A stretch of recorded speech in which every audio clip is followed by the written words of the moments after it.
pistol round. It's a defuse kit for Nora, a smoke down for him. Double flash and smoke for Sobel, smoke molly for Lunatic.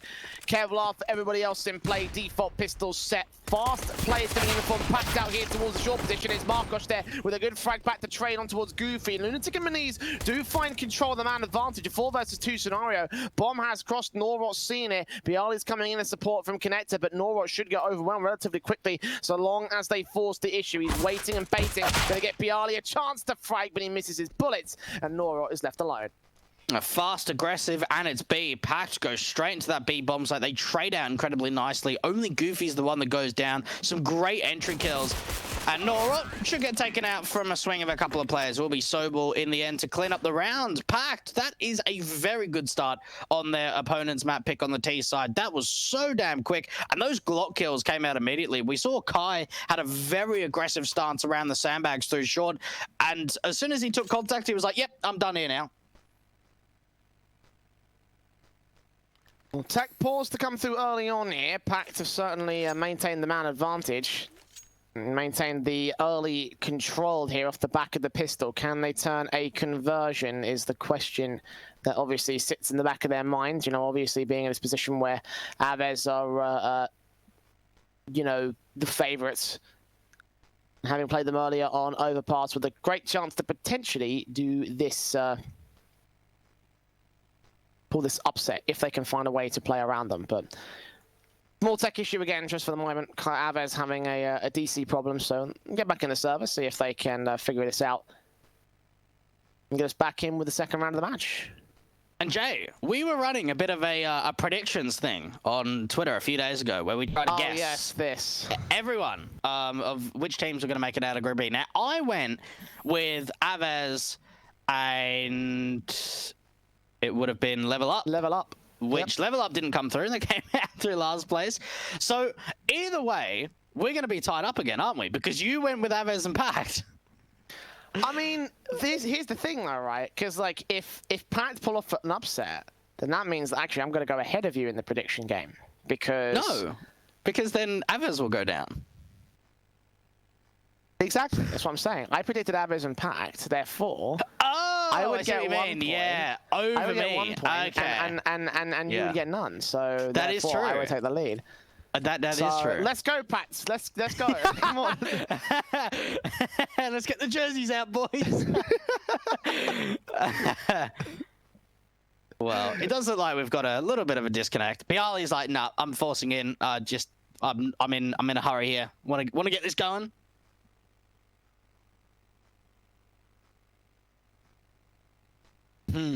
Yeah, no, that could be a bit interesting.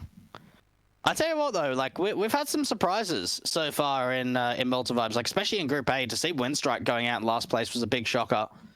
Maybe not so much for Level Up to go out in last place, but I certainly felt like they weren't as on form today as what we've seen from them in the past. But it seems like every single week we go like further forward with Malta vibes, there's always some sort of upset or some sort of storyline that's just like, how has this happened?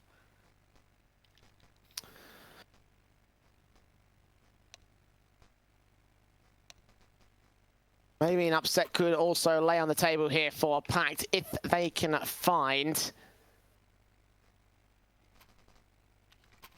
this 2-0 series, at least for me, my liking. I don't think they can take it 2-1, I'll be honest. I think that third map's going to be a bit too difficult, but... currently set towards the conversion. The force spike coming in from AVEZ. 2 scouts out. Upgrade pistols, Kevlar, utility where they can afford it. And MAC-10's in to try to clean up the players without head Kevlar, of which there are 3 on the AVEZ side, 2 of which have no Kevlar whatsoever. 2 AKs and a Galil there to be the main firepower force of PACT. And set out towards the Monte default to start things off here in round 2. A nice little flash into connector for Kyler to go for a peek. Unfortunately, Minis was a little bit too passive, so didn't get blind off from that flash at all. Oh, the Julies. Don't really get to see that all too often, Jay. Oh, timing from Kyler for his Deagle. Closed out by Maniz here with a simple pick. Kai, Deagle on site. Flashes come over. Molotovs go down. Bialy, okay. Straight through the smoke. Takes out Goofy. The Julies come up. And Darko goes down. Maniz able to find a trade back here 3-on-3 scenario, 60 seconds left to the clock. Deagle seeing Lunatic, taps up. Scout still looking for his trade frags. Damage has been done to the T-side line as Kai goes full in. Markosh on 6, and Bialy already finding a kill back. The shots not connecting from the AK, and that's a headshot back to an even standing again. CT's moving in for this retake, and imagine if these scouts got the retake, which is what they're doing now. Sobel falls, Miniz on 5 HP. The pistols could take him down as long as they get to the site, as long as they stick the defuse. And it will be Marcos tapping it once. Miniz can't take face. They've got automatic weapons, tapping and sticking it again. Someone's got to watch their way on towards short. Now Miniz has got to try swinging from it. Sees that man. Bialy gets the frag. And that is a clutch from AVEZ. The force buy works. They get a first on the board. That's got to suck for PACT. that doesn't feel good at all. The fact that you're able to get a bomb plant, the post plant, and I mean, even Bialy, like that first kill was straight through spam, straight through the smoke, had no vision whatsoever. And the scouts land so many tags. Miniz was so low in the end there at just 5 points of health. Now, with that bomb plant, they might not actually force the issue. If they didn't have a bomb plant, then they would have certainly forced. But they've actually got a decent amount of money that going into the next round, they'll be able to get the rifles out. It's kind of one of those rare occurrences that you lose the anti-eco force buy, but you get a bomb plant. Nades down. Smoke's in position over towards connector area. And mid-control established here by PACT. Their pistols on the eco. They are looking for early rifles here. I mean, the money's just a little bit awkward for them. Markosh and Kyler quickly clean up 2 frags. Turn around, 1 player back here. Kyler gets himself a nice tidy 3k. No damage done to the man either. It's all Sobel now on 1-on-5, and this is looking simple stuff for AVEZ. May have lost the pistol, but the conversion and the eco are looking so much better for them. Sobel has got a lot to do, and not a lot to work with. P250, the Inferno skin on the overpass map.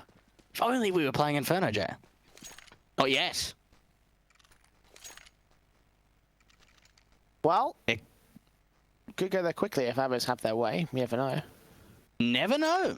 You do never know. But what we do know is that the rifles are going to be coming out into round 4. Now, for PACT, you've got to look at them and think, right, where have they been able to find the most success? We've seen some really great entries, some great trades out towards that short position. They've been able to open up connector relatively easily from the bottom up rather than the top down. Not a lot of presence has come out over to this A bomb site just yet. Long has been pretty much left completely open. Bathrooms hasn't really been touched at all. It's an opportunity to kind of change it up a little bit on the default. Okay. Fine. Sure. So many kills through smokes. I mean, at least it wasn't a scout headshot, which is a little bit silly. It is. Oh man, stacked towards the B site as well, actually. They left A entirely open. If they rushed out long right now, they get a plant. Be a little bit mistimed with Markosh rotating back to position, so he holds the defense. And PACT don't act just yet. Still passive as anything on their default stances. They're going to rotate a second player up of Kyler just to defend this A bomb site. PACT have got so much map control. That deep smoke out from long allows them to contest.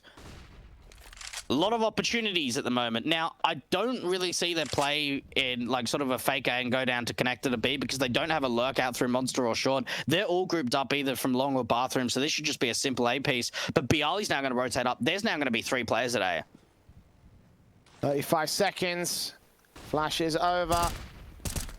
M4 standing, bursting through, looking for T-side play. Spray back, gets that first frag. Trade back from Sobel on the 4-on-4. Bomb spotted. Bialy can't get his pick back. Nade on side. That might do some damage, but they won't be able to another plant from here. He needs backup. He needs Kai to get to this position. Darko's so close. The shadow rounds the corner, and Bialy gets a spray back to a 2-on-2 just as the bomb goes down. Even standing for AVEZ on the retake. Both players have kits as well. Slowly but surely, the AK takes face with the M4 there to back him up. Face in, Sobel gets the frag. Kai's not ready for this position, though. 2K to his name, 4 actually overall to Sobel, and a second round on the board for PACT. Big round coming out from Sobel. Some really nice entries, some great trades up to that A bomb site in that 2-on-2. We saw Bialy trying to work around with the shadows quite a bit in that bank position. And AVEZ going glass cannon with Marcos on this AWP. I was not expecting the AWP to come out into round 5.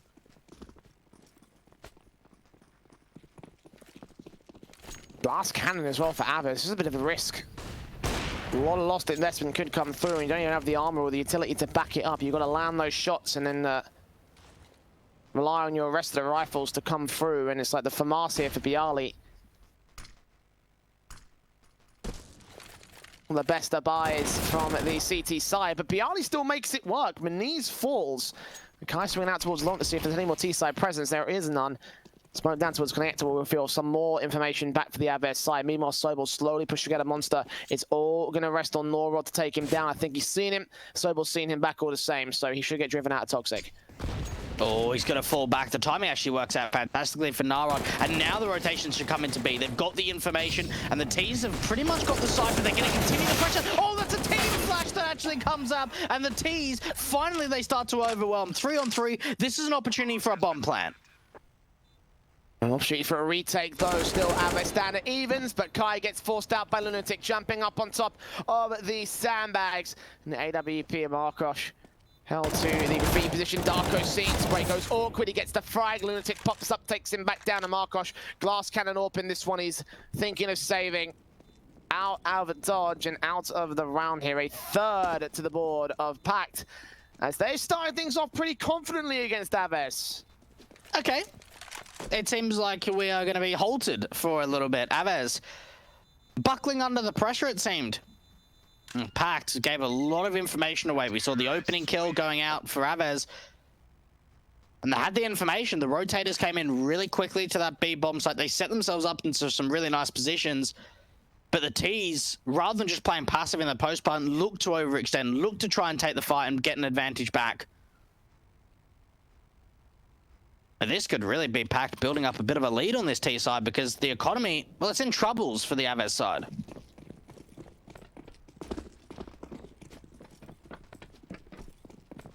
Yeah, PACT getting quite a lot out of this T-side half so far. AWP in for Markosh, ready to receive them. Sees that first player, takes him down. Eco pistols around to try and back him up. He has stalled the early hit from PACT, though. That might cause a bit of a reposition from the AVEZ side. Better starts to work with the defense, but they are taking damage. Nades up, received by Bialy. Markosh down to 62 as well. And PACT still held back behind Monster, going to get ready for the actual hit towards B side. There's 4 players to deal with here. This could be deadly. This could be really deadly. As long as the USPs are able to pull a bit of a distraction away from that AWP, that could allow Markosh to kind of utilize his position around that pillar position. Oh, the timing on if Lunatic opens up Squeak Door.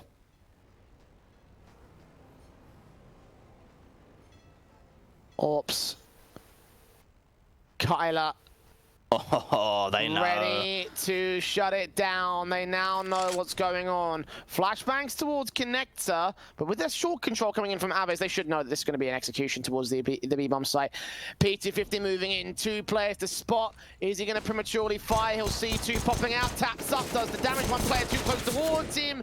Maniz will take him down with Lunatic coming up with 2 of his own. The AWP dropping as well to a 3-on-2 scenario. Working him in a fantastic backstab, but just not enough presence held to the bomb site. Bialy left alone, 1-on-3. Sobel on 5 HP. Could end up falling if Bialy wants to take the face, but I'm imagining this to be a 4th for PACT confident on the T-side board. That was a good chance. It was a really nice play coming out from the AVEZ side. Doing a hell of a lot of damage. Only fighting 2 kills, unfortunately. Can't get away with that 3rd player, but they had an AWP. And they had a couple of upgrades. That was pretty much it. They can be really satisfied with that round. That was a big backstab play coming out from Kyler.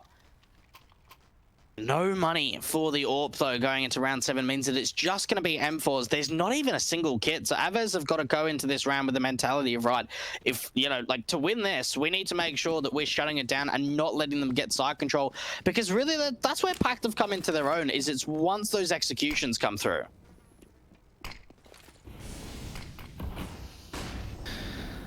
Getting a big concern with how AVEZ are playing out this CT half. Do find the 1-for-1 trade, eventually getting the man advantage for Kai out here towards the short position. Sobel down, Connector control contested, but not aggressively for the CT forces. Meanwhile, Maniz gives up his life, and Kai can take us down to 2 players left for PACT. Goofy and Darko in very different positions, but still playing towards B, here on short and on Monster, and eventually they do form up to go towards Monster and try and play the play. Kai was even trying to bait him out with the reload, and even still, he wins out that fight. Probably shouldn't have gone his way. And PACT are now just down to 2 players, Darko and Goofy. A 2-on-4 again, another big backstab player coming out from Marcos. That's going to give the information away that it's a B play, and we're already seeing Kylo rotate. They're going to be able to stack up 3 at B. Kai here. M4 sets these one. Burst through, takes them both down. 4 frags for this man. A beautiful round to take from AVEZ. And a beautiful sponsor in Hellcase. Our case partners for this tournament, Multi-V and Multi-V15s are your codes for free money and free 15% refill bonuses only at hellcase.com. Open some sick cases, get some sick skins, and watch some sick shots as well as Kai can just revel in his victory here. That was nice. That was a really great adjustment on that last kill to get that 4K.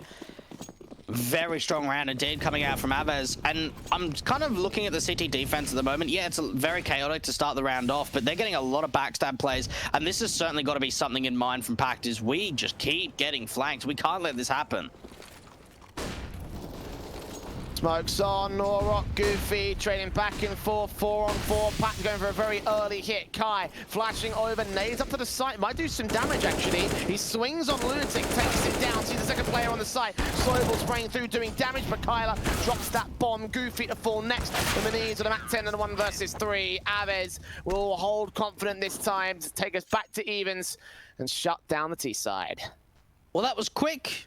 It was fast, and it was over. They went in for a quick B-site execution. The mollies were up, the smokes were there, the flashes. They just couldn't really find the entries. We saw a really great defensive hold coming out from AVEZ. The rotations come in really quickly, and that's one thing that AVEZ are doing a really good job of their city side, is that they're playing quite passive on A, so when they end up rotating to B, the rotations can come out very quickly through that heaven position. And for AVEZ, they're now looking to take back the lead, Jay. Indeed they are. A real good chance here with the pistols back out. No real major buy from PACT, not even a force, not a half. Basic pistols, easy as SMG, cleaning up Marcos with 3. And Darko left alone. Kai drops him, easy. Easy, easy. Easy Can't get peasy. more simple than that. Yeah, that's right. PACT.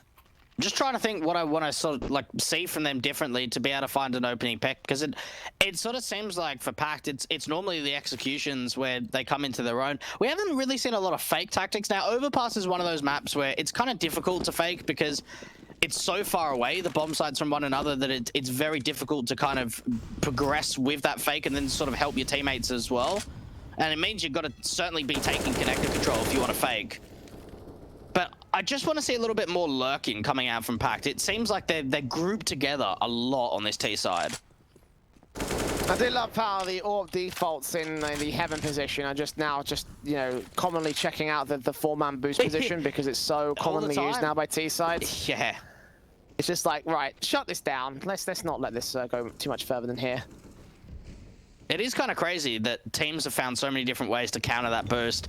Off angle coming out from Kyla. That's the opener. Can he find 2? Of course he can. Of course he does. 5-on-3 advantage, and this round's done. This round is absolutely finished from PACT.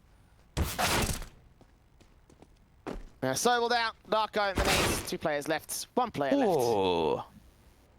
And I mean, Kyla really shouldn't have got that second frag because he was dropping off a boost spot position. His crosshair repositioned and his aim should have been thrown off. So getting that kill, still pretty impressive for him to control. Makes it a 3K with a pistol out rather than the rifle frag.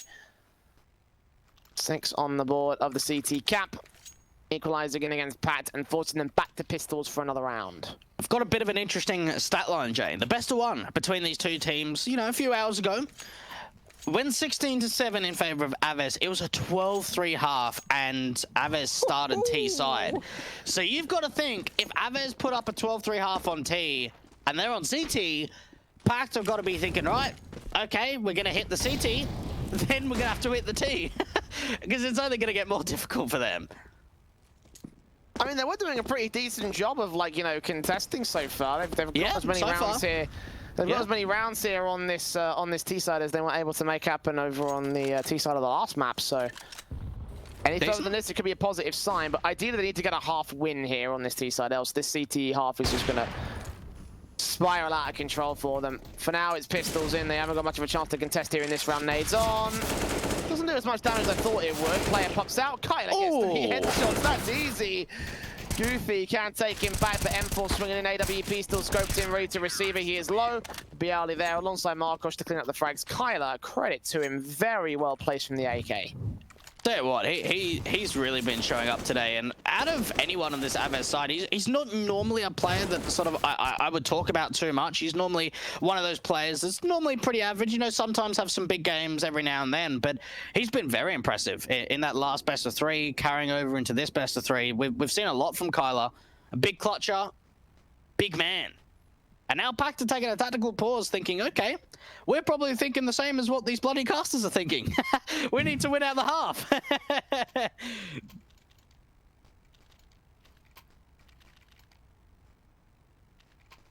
7-4.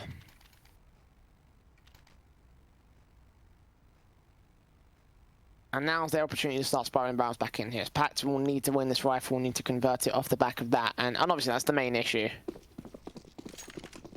The AWP's in for Maniz. It's going to be a little bit limited on utility sets. Marcos has a full set for his own AWP, playing into the connector area this time.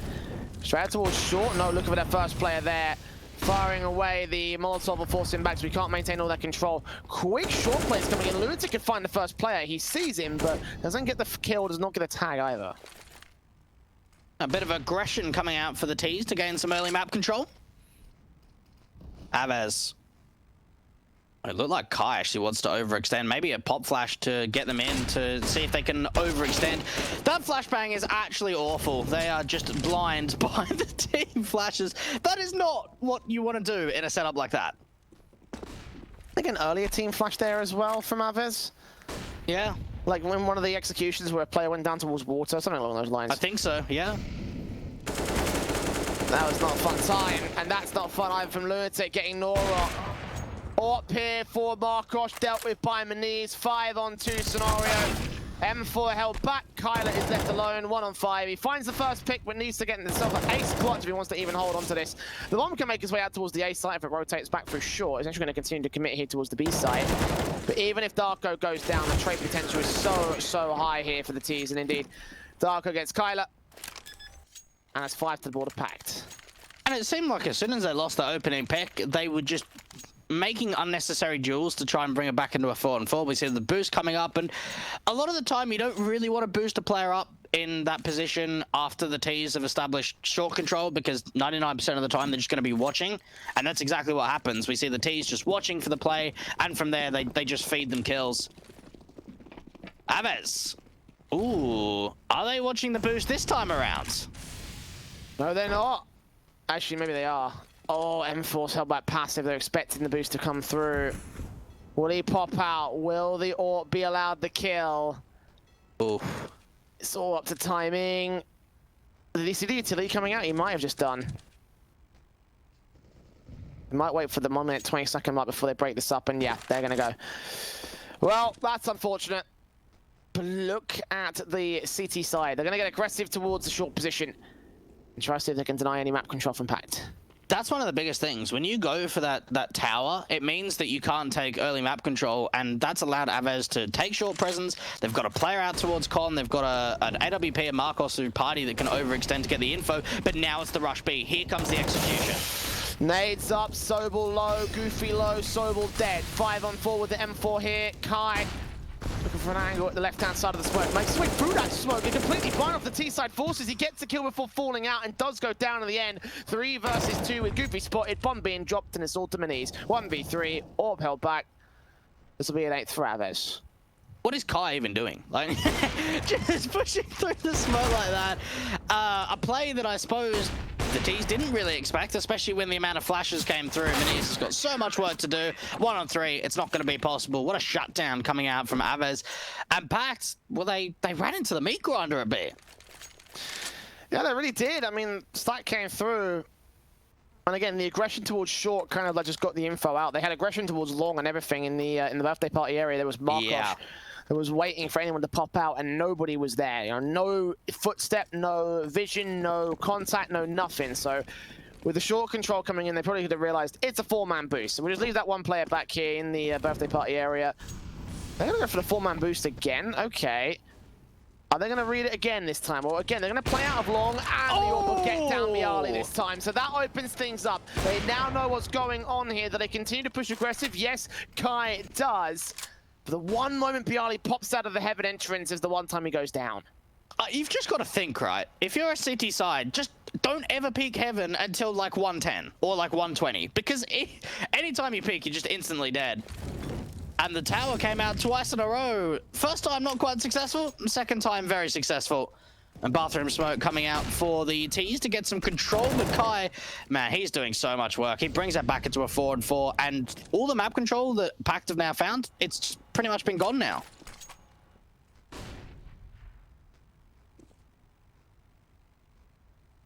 Man advantage also gone as well for this T side.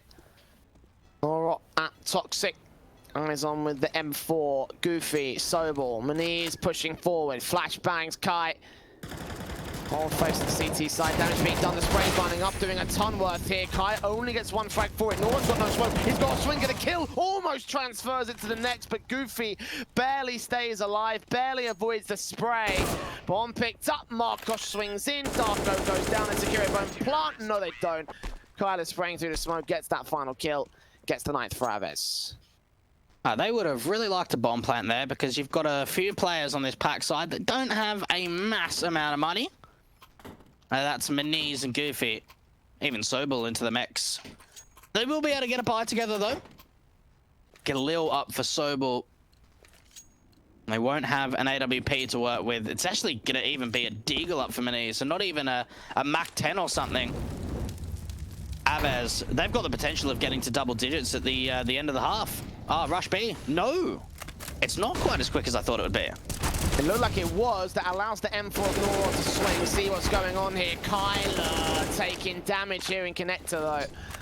Nades up to try stall for time. That didn't land as perfect for Kai. Edge that smoke though could sneak around towards an advanced sandbags position here on the short control. AVEZ for the moment is set up for the 4-on-4. Damage done to Kyler. Could be a susceptible position. The second wave utility comes in, and Molotov's down, and flashes over. Bialy has Marcos close with the orb. M4 can't get any kills. Molotov is body blocked in the orb. He connects its frag. M4 here drops that bomb. Kai trying to escape, and indeed he does. Goofy goes down next. Maniz left alone here. Got one on short, one at Heaven. Heaven's seen him.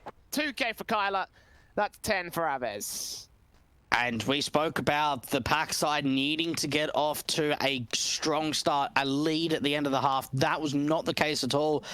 And there was a lot of chaos in that first half, to be completely frank. I mean, look at that. 22-7 for Kyler. Ridiculous stat line. It really is. But AVEZ were just playing around smokes. PACT were kind of running into a lot of the utility. And yeah, it is really difficult, especially when you hit B that often. I can't even remember when they hit A. Like, it seemed like PACT only went B. Like, they went A once? I think that sounds about right. I mean, not including ecos. Yeah, that sounds about right to me. The round where, like, it was that 2-on-2 where Bialy was in bank, and then they won the round off Sobel. That was the time they went A. Outside of that, they went B, B, B. Again, and again, and again. And then they got 5 rounds. Well, obviously, with the T side up for AVEZ, it's time to be scared.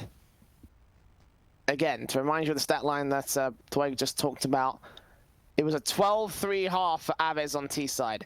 Yeah. Get scared now, boys. We could be looking at a 16-5 real quick. And, I mean, you talk about BBB for PACT. If AVEZ just rush BBB, then we could be seeing... well, 6 rounds on the trot, and, you know, that kind of strat being pulled out by these guys with their confidence on T side, that wouldn't surprise me. You know, Jay, we scare because we care.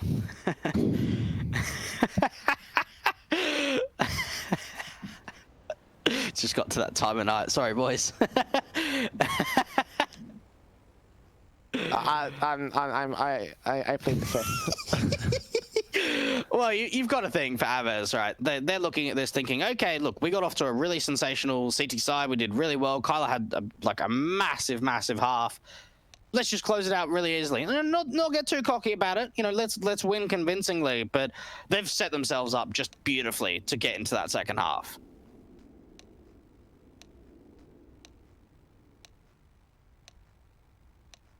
Well, AVEZ were the odds-on favourite in this map-up. They may well be the odds-on favourite here on this T side. Indeed, I'm correct in that thinking. 4.6 for PACT.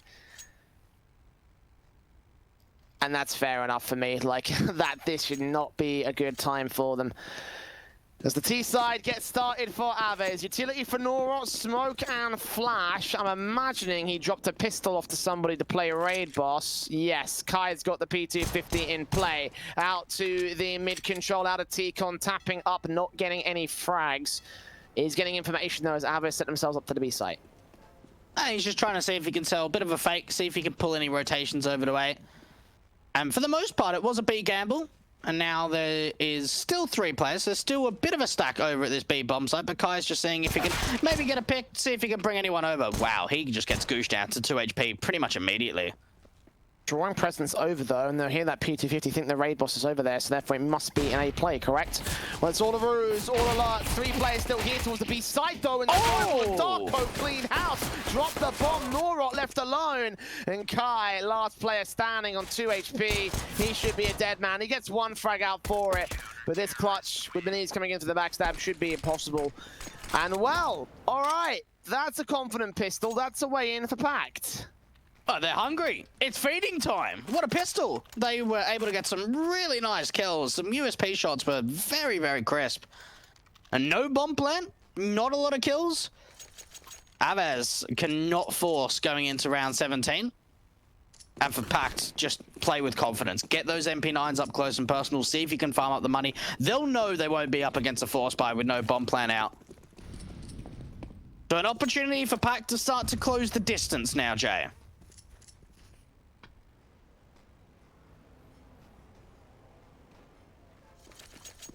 No bomb plant. Basic eco will come through though.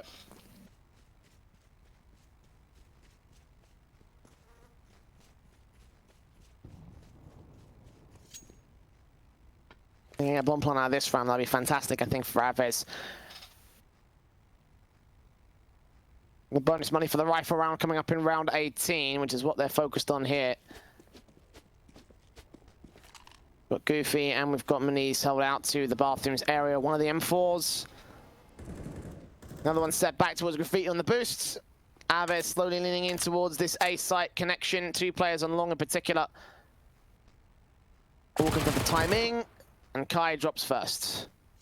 They're going to try and recover that deagle because outside of the deagle, they've just got Glocks. Kyler just saying if he can pull a bit of a distraction away, Maniz is going to be able to drop that bomb, get the information, rotations can start coming up. Kyler's still looking for something, but this is pretty easy cleanup coming out from the city side. You can't really expect a lot with 4 Glocks and a deagle, but AVEZ doesn't look like they're going to be able to get away with any kills. And 2 for the MP9. And in the end, it will be Goofy to make that a 3rd. So a bit of money being upgraded in terms of the kill bonus. But now the juicy rifles come out, Jay. That's the main concern for AVEZ. It would have been nice if they could get the bomb plant to enable an AWP or even more utility out for this T-side line. It's one of the reasons why I don't like these defaults on ecos. You know, if you just rush into a site, chances are you overwhelm the player on the site. And then bring a smoke down to get a plant in the midst of that smoke. Therefore, you've got a bomb plant, you've got spectrum money, you've got everything you need off the back of an eco on a T-side. So for AVEZ, they won't have everything. We'll have a decent amount. Again, utility sets are limited and the AKs are all they have. They have gained the map control here and using whatever smokes that they can to set themselves up. 2 players out T-Con, 2 out short, 1 in connector. And PACT just forced to go passive. And what was very interesting is a double nade stack. So we saw 2 nade stacks of 2 nades coming out from the PACT side. So within the first like 15, 20 seconds of the round, they'd already used 4 of their HEs. I'm not sure if they had a 5th one or whether they'd used that as well. But the HE's getting used pretty much immediately, not doing a massive amount of damage. Only Kai taking a little bit. Very slow for AVEZ on this default. Now, Goofy may be able to hear a little bit of information, especially if any of these T's make some noise. Flash in, SMG sees them both, only gets that one frag. Kyler can turn it around. Kai, meanwhile, moving in from the short position, looking on towards ramp. No utility for him, so he's just basically going to buy a chance for the bomb to rotate back into the B-bomb side, but the flashbang continues from Maniz and allows a Lunatic to peek up, get another frag, a 4-on-3, and Kai getting out of dodge here on the short position. Further flash in, Lunatic's looking for a third pick. If he gets it, no. Nora trades it. We stand evens once again. If he gets the pick back on the bomb site player as well towards A, it might force rotations in the CT camp. They are tempting fate with it. But 20 seconds, the bomb's going to make its way towards B right now. No chance for a rotate. Darko making his way out. Smokes up, and he gets himself to Nora left alone. 10 seconds through the clock. The bomb's been dropped out, Monster. No way for this to happen. This is an 8th for PACT. They are bringing it back. They really are. That's a sensational gun round coming out from PACT. They faced with a lot of aggression. We saw the smoke down to Divider, the flash coming through, the MP9 swings first. After that happens, for the T side, you're pretty much thinking, okay, they've pressed us once, we're probably not going to get pressed again. A follow-up flash goes through. Maniz goes, no, it's my time now. I want to try and see if I can find something with it. They're able to get onto that man advantage. Norit's trying to sell some sort of fake to that A bomb site. A great defensive hold at B. And I tell you what, PACT are actually looking to put up a very decent fight in the second half, which is kind of surprising after the result we saw in the best of one. I mean, it's one of those things you sort of talk about when it comes to, you know, when it comes to like sort of playing the same map or the same team in a single day. Yeah. You usually end up like, you know, getting a decent understanding of how they're playing on that day. Therefore, you know how to counteract it if you get to meet them again in the same group stage. And that's the case right now. Same map, same team. PACT have found some adjustments here. And their CT side is looking much better than their initial starting half. Bursts up. Damage done early. Spray through for Maniz. Catches 2 players in Kyler and Kai. Deagles can't quite respond to it. Obviously, it's an eco round, so it's not too surprising that AVEZ would lose control of this. The PACT looking to get the confidence, go and build the economy and start building some rounds back, get within 1 of the AVEZ lead. A utility out to the A bomb site. And not a massive amount of damage has been done to CTs at all. Ooh, good shot coming out from Bialy with this Deagle. If they can get a bomb plant, this could actually be massive. Maniz takes out Markosh. Bialy falls next. Nora left alone. If he had a smoke, he'd give him a chance, but he doesn't, so the best he can do is probably peek up. Take a kill, maybe get taken down. Indeed, he will just get taken down. No frag's going to be allowed. 9 to the board. Again, the rebuys are coming through. The AWP of Markosh. AKs across the rest of the T side board here. PACT making this first map in the series very competitive. And for AVEZ's sake, I don't want to say that pressure's being sort of built up yet, but it's probably in the early stages of starting to build. They certainly should be looking at Overpass and thinking, right, we should probably sweep the floor with these guys. We did it in the best of one, we should be able to do it again. Change up from Maniz. This is very aggressive with this AWP. AK in, swings, gets that first frag, gets traded back immediately by Maniz's AWP. Oh, he looks on for the second. That is a fantastic follow-up. Kai licking his wounds outside of Monster. The 2-for-1's going the way of PACT. And what a start here. AVEZ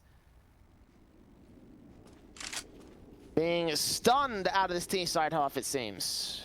Oh, they are. It really seems like they've taken a flashbang to the face. AVEZ. A 3-on-4 now. There is an opportunity of trying to walk onto this side. They need to clear out the bank position. Great shot coming out from Bialy. 3-on-3. There's no real way that Sobel can try and fight. Molotov's back. Markosh gets the kill on Sobel. 3 versus 2 scenario. T-side players moving closer and closer. One player on the backstab though here on the AWP. Could do quite a bit here for the PACT camp. Maniz already getting 2 kills. Could be on for 3, could be on for the ace. But on to save instead. Falling out of mid, probably going to be heard here by the AWP of Markosh. Him and Darko keeping a hold of their weapons. And finally AVEZ start things off on T-side. It took a while. It certainly took a while, but I think that was more mistakes being made from PACT than AVEZ being able to win out a strong round. We saw the bank player of Sobel. I don't know why he's trying to fight there. The fact is, it's a 3-on-3. His teammates are very late on the rotations. He needs to just make sure that they're holding onto an even playing field. They've got a 3-on-3 on that retake, but instead, he over-aggresses, tries to take a fight, and as soon as he gets punished, it makes it so difficult to retake. Maniz doesn't see anything of that AWP out through Divider. And from there, they just have to throw in the towel. They have to try and save their weapons. AVEZ, that could be the turning point for them where they go, right, okay, look, we've struggled in this second half so far. Finally, we've got a round on the board. This is the opportunity where we really start to put the pain on and punish them.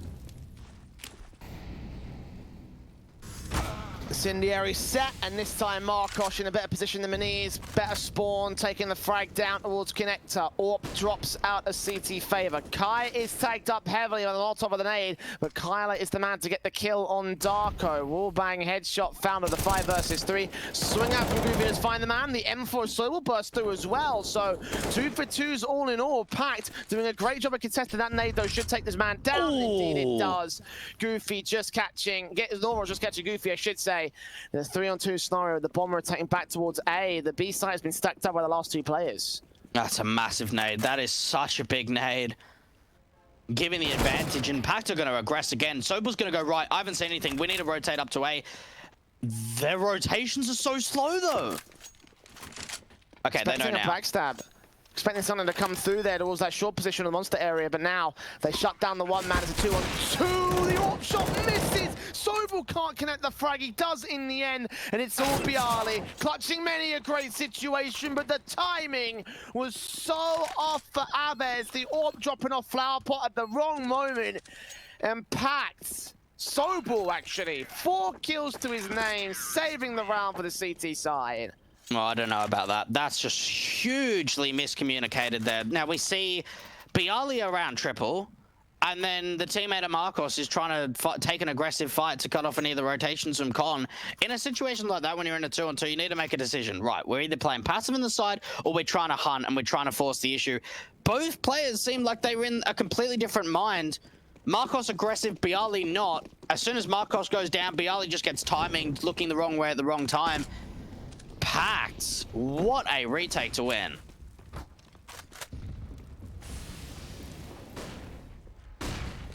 That's devastating to AVEZ as well. The economy's going to be wrecked. Look at this lineup from Darko. M4 back for Sobel. Doesn't follow up with a kill. Kyler gets 2 to respond. Lunatic left alone towards Toxic. Are they ready for this position? They'll flash out. He'll still line up a spray and a kill on Kai. 3-on-3. The HP is so wrecked for AVEZ. With nades coming through from Maniz, Kyler's going to drop. Bialy on 53 has got to do the heavy lifting because Marcos is on 7. The AWP needs to remain in the backline. Bialy seen towards heaven. Spray through, bomb dropped. That should be round over unless Marcos lands these 2 frags from basically out of nowhere here. He does have the element of surprise, but every shot needs to be timed well, connected perfectly. Knows that Goofy's up in heaven. Does he know where he is in heaven though? On the balcony? No, he doesn't. Kill comes out. That's 11 all. PACT really bringing the fight back here against AVEZ. Wow, this is insane. It seems like it's Kyler doing everything. He's doing absolutely everything. Like, he ended up going, what, 22-7 at the end of the first half. Yeah, he still hasn't put up a massive amount of kills, but he's close to his 30 bomb. Where's the support? No one's even close to 20. The nearest one is Marcos at 14. It seems like it's a one-man army in this second half.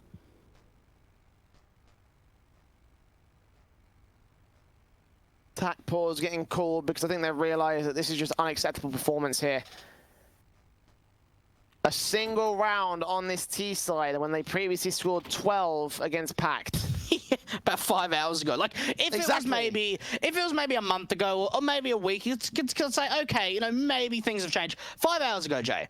Like, you can't really get any closer to game day than on the game day. To their credit, though, PACT have been outplaying AVEZ in a couple of cases. You've done a short piece, obviously coming through, the lineups coming in towards monster area. They kind of have a decent tick onto how they're going to sort of play out that, you know, and how they're going to play out their default standards. So some punishments be coming in from PACT have been looking good. So it's not all AVEZ being, you know, terrible right now. It's partially the PACT adjusting and actually, you know, learning from their mistakes early on in the day. So half buy from AVEZ should concede the lead back to PACT here. for the first time since the pistol round.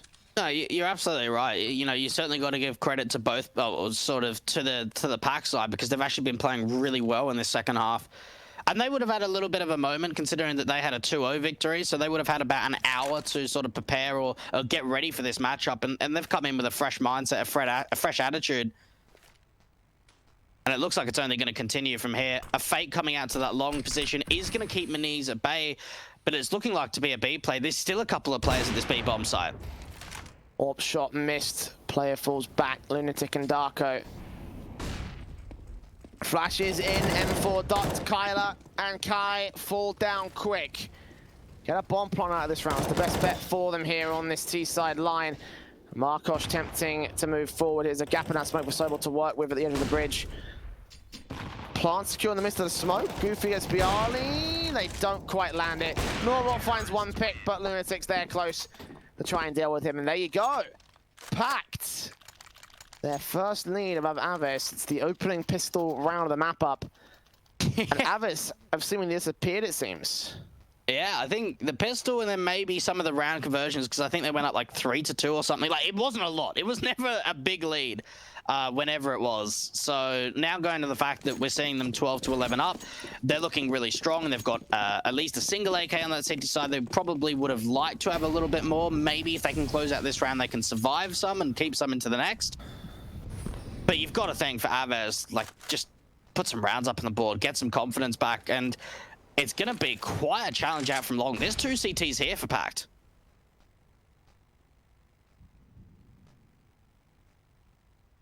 M4 set here from Lunatic behind Rock.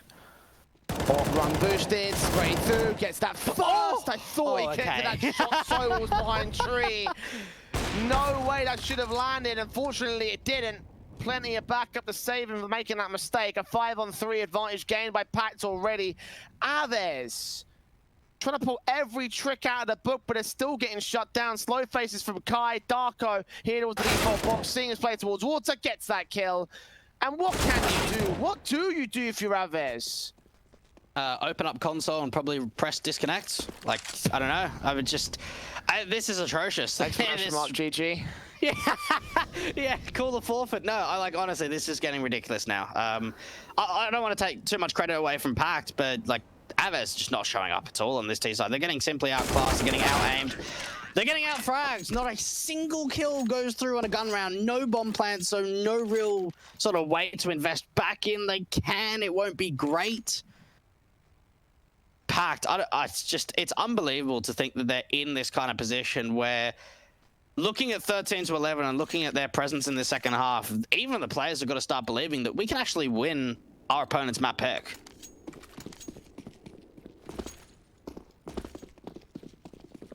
I mean, they better start believing it soon. Oh, hang on.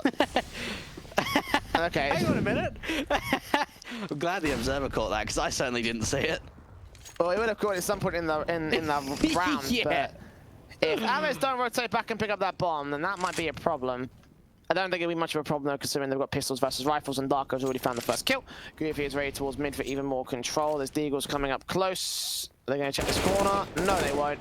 Bialy falls.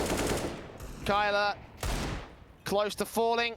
31 HP. Deagle back in towards the bathrooms area. Markosh does do a dink damage on towards Goofy, but trade back comes through so easily for the CT camp. 2 versus 4.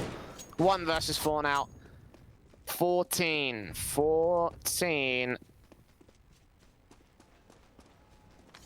Now they pick up the bomb. I can't believe it took them that long, really. I can imagine Narot's going to be drilling into whoever dropped that bomb. Because it seemed like no one had actually figured out that it had been dropped for quite some time.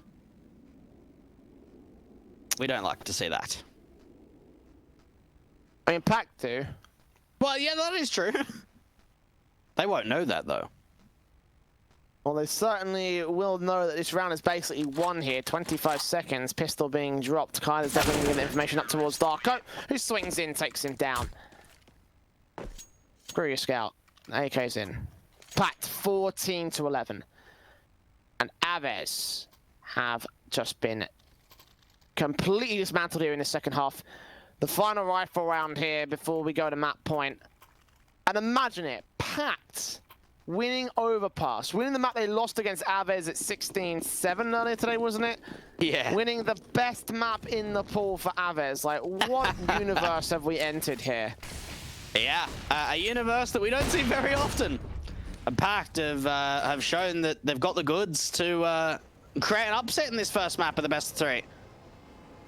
And AVEZ have just not been able to bring this back. They've not been able to change up enough on this T side. They're struggling to find entries. Look at this off angle from Sobel. This could be everything with a flashbang.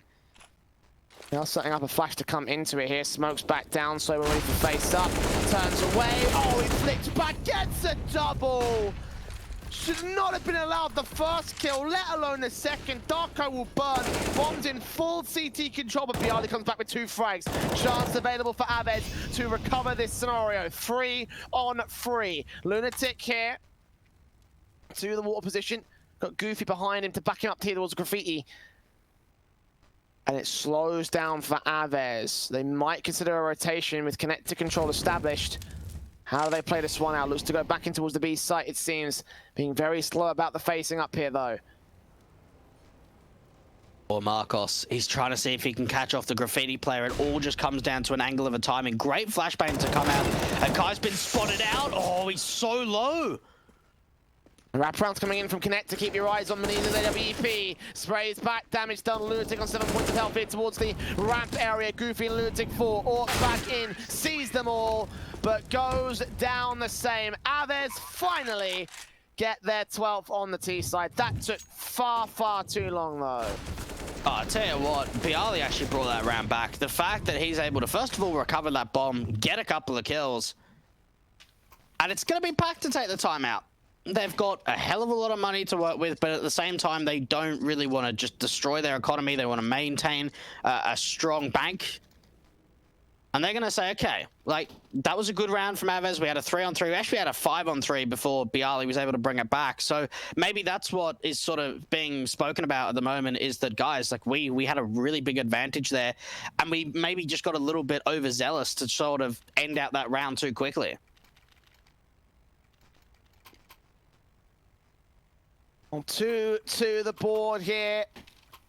AVEZ a chance to equalize against PACT, but if they lose this next round, you must imagine that the economy is going to be shattered for the T side. Orps in for Menina's, M4s across the rest of the CT board. Molotov's down. Smokes on. Flashes out initially, going to try and halt anyone from coming in from PACT. It's just backed up passive here outside of the monster position. AVEZ facing up initially and then rotating back to passive angles, playing out the default towards mid instead. Changing it up a little bit. A bit of mind games. PACT. They have that AWP. The shot not quite going to hit from Menina's. Oh, he even follows up and gets punished for it. This is some really nice trades from AVEZ. They can now try and storm into the A bomb site. They've already taken 2 players down. 4-on-3 scenario.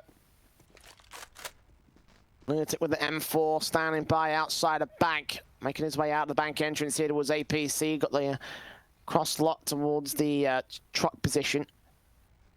Smoke set from AVEZ. Time is ticking.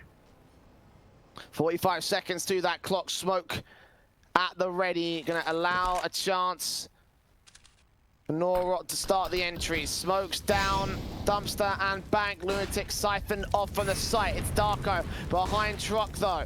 Molotov's to his position. He doesn't quite catch him for low.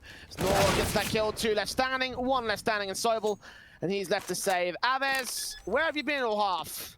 13 to the T side board, finally coming back alive.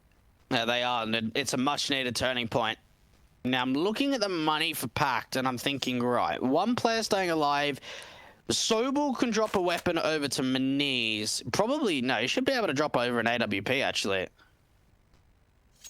Darko could buy himself. Goofy could buy himself. Lunatic's going to be a bit awkward. Maybe, like, someone might drop him an MP9 or he might just go Deagle Force. But I can probably expect that PAC are going to force this round. I'll be very surprised if they half buy off the back of this M4.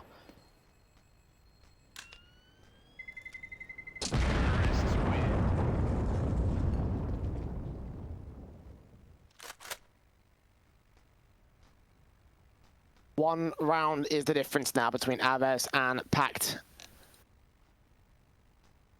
And a technical pause will be called. We saw this coming in from AVEZ earlier on in the opening part of the map-up. Maybe another disconnection issue for, I believe it was Kyler who had the issues last time. That sounds about right. Either way, just a moment's respite here for these two teams, and a moment to reflect. Again, 2 rounds for PACT to win it all. AVEZ need 3. But both teams are in touching distance of that map points, that map victory to open things up in our best of 3.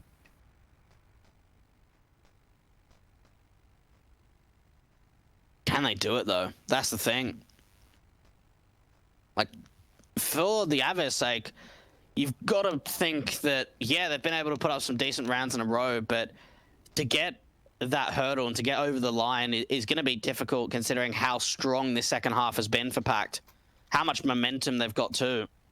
And yeah, so here it is. So they're going to drop an AWP over to Maniz. Lunatic's going to be on a FAMA. And they get M4s out for the rest of them. So they actually get a pretty solid buy together. Keep in mind, though, there is only a single kit up for Darko. So they really don't want to retake. Or if they do, try and keep an eye out on where that kit will be. But for AVEZ, they'll probably be pretty happy with this buy that they're facing off against.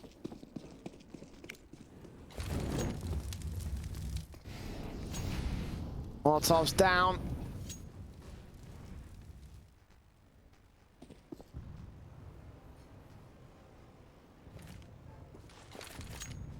Flashes over to try and find the entries. Here on the long position, Nees is set up with the AWP. Markosh could be in to try and respond with it with an AWP pick of his own. Molotov from Nora. I think he's trying to Molotov that tree position. Indeed, he does. Flash in to force the AWP back down. Indeed, Maniz takes a shot, falls back out position. And the T's established long and mid control now. A lot of information, though, is coming up from PACT, and they're actually going to rotate a 3rd player up to A. They've taken short water control. They're seeing absolutely nothing through connector. So the only real sort of information play that they can make at the moment is that it's potentially sort of a long or bathrooms play. Even for Lunatic, he was on a quick rotation up to A, ended up going back to that heaven position. So he can now start to re-face into the A bomb zone. And for AVEZ, surely this has to be an A commitment. I don't think they got time to rotate if even they wanted to. The bomb's out towards long. Smokes come up here once again. Dubster and Bank. Goofy. I think with the M4. AWP got his AWP train right on Norrot. Seeing some traces come through. Goofy gets BR. He starts things off, swinging in on Kyler next up. Kai finds a frag. Kyler trades it right back to a 4-on-3. Making it 3-on-3, but the AWP Markosh keeps it standing at the man advantage. Sobel, Darko holding on to control. 1-on-1 bomb plant secured by Markosh. Closed off for Bank, if I believe. Molotov potentially might force him off position, at least try and force him back for the moment. The AWP with it all to do. Darko to finally clutch that map point for his side. For AVEZ, this would be even standing for Markosh to get this shot off and the kill. Slowly but surely, the M4 faces looking for his man. He's got a smoke down, can go for the ninja. Indeed he does, gonna go stick it, tapping up, AWP missing his shot. Oh, landing on Darko, Markosh, he's gonna concede it! Down to all the rounds, and it's a ninja defuse that gets PACT to map points. What did I say at the beginning of that last round? They only had a kit. Watch out for where Darko's going to be. And it just makes so much sense, right? He knows that he's up against Marcos, and he's probably got a gut feeling, okay, he's probably going to hold on to the AWP rather than swap over to a weapon that's on the ground. Realizes the fact that that bomb is planted for Bank and for CT. He knows that he hasn't over-aggressed through long and bathrooms because he knew exactly where the bomb was planted for. Very, very smart play indeed. Smoking off the bomb, sticking the defuse with the kit. And 15 rounds now up for the PACT side. 1 round away from winning their opposition's map pick of Overpass.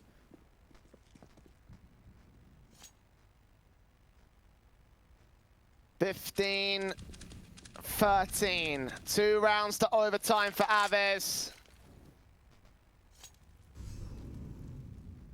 Out to the long control for the 3T side players that are set up here. The AKs, the AWP and Markosh.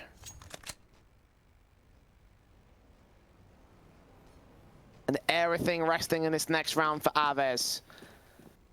This is their map pick. They are not confident on Inferno. And if they're being contested by PACT, you can imagine they could steal a steal 2-0 here in this series. Who would have thought it? Certainly not me. PACT. Now, they certainly have a very weak buy, considering it came into a one-on-one in comparison to what AVEZ has been able to bring to the table. In saying that, though, they got aggressive out through short, but they've been punished. And this has to be a save from PACT. There's no way that they can go for this. And this is going to be 14 rounds now up on the board for AVEZ. AK's in, seeing one towards this long position. The CTs are backed up. And PACT got to save. Norot's going to insert himself into the line, try to look for the FAMAS out. Maniz is the man to get that frag back. But obviously there will be no retake for the PACT side. They are leaving it be, calling it in. And AVEZ will contest for overtime for round 30. Kind of gets a frag on Lunatic to exit and try to take these rifles out of their hands. And if they can drop as many as possible, then PACT are going to have nothing to work with on next buy. And they keep getting these exit kills, making sure that the CTs are trying to keep as many weapons in play as possible. Oh, Maniz. Oh, we get spammed. Oh, no. Now they've got nothing. They actually have no money. Well, OT, here we come. Rip my pizza. Yeah, look, maybe if they had like third round loss bonus, I could kind of say, okay, yeah, look, there's a potential for a 16-14. They've got nothing. They've got absolutely no money. They had the chance of saving onto 3 weapons. They only get the chance of 1, and that's it. This sucks.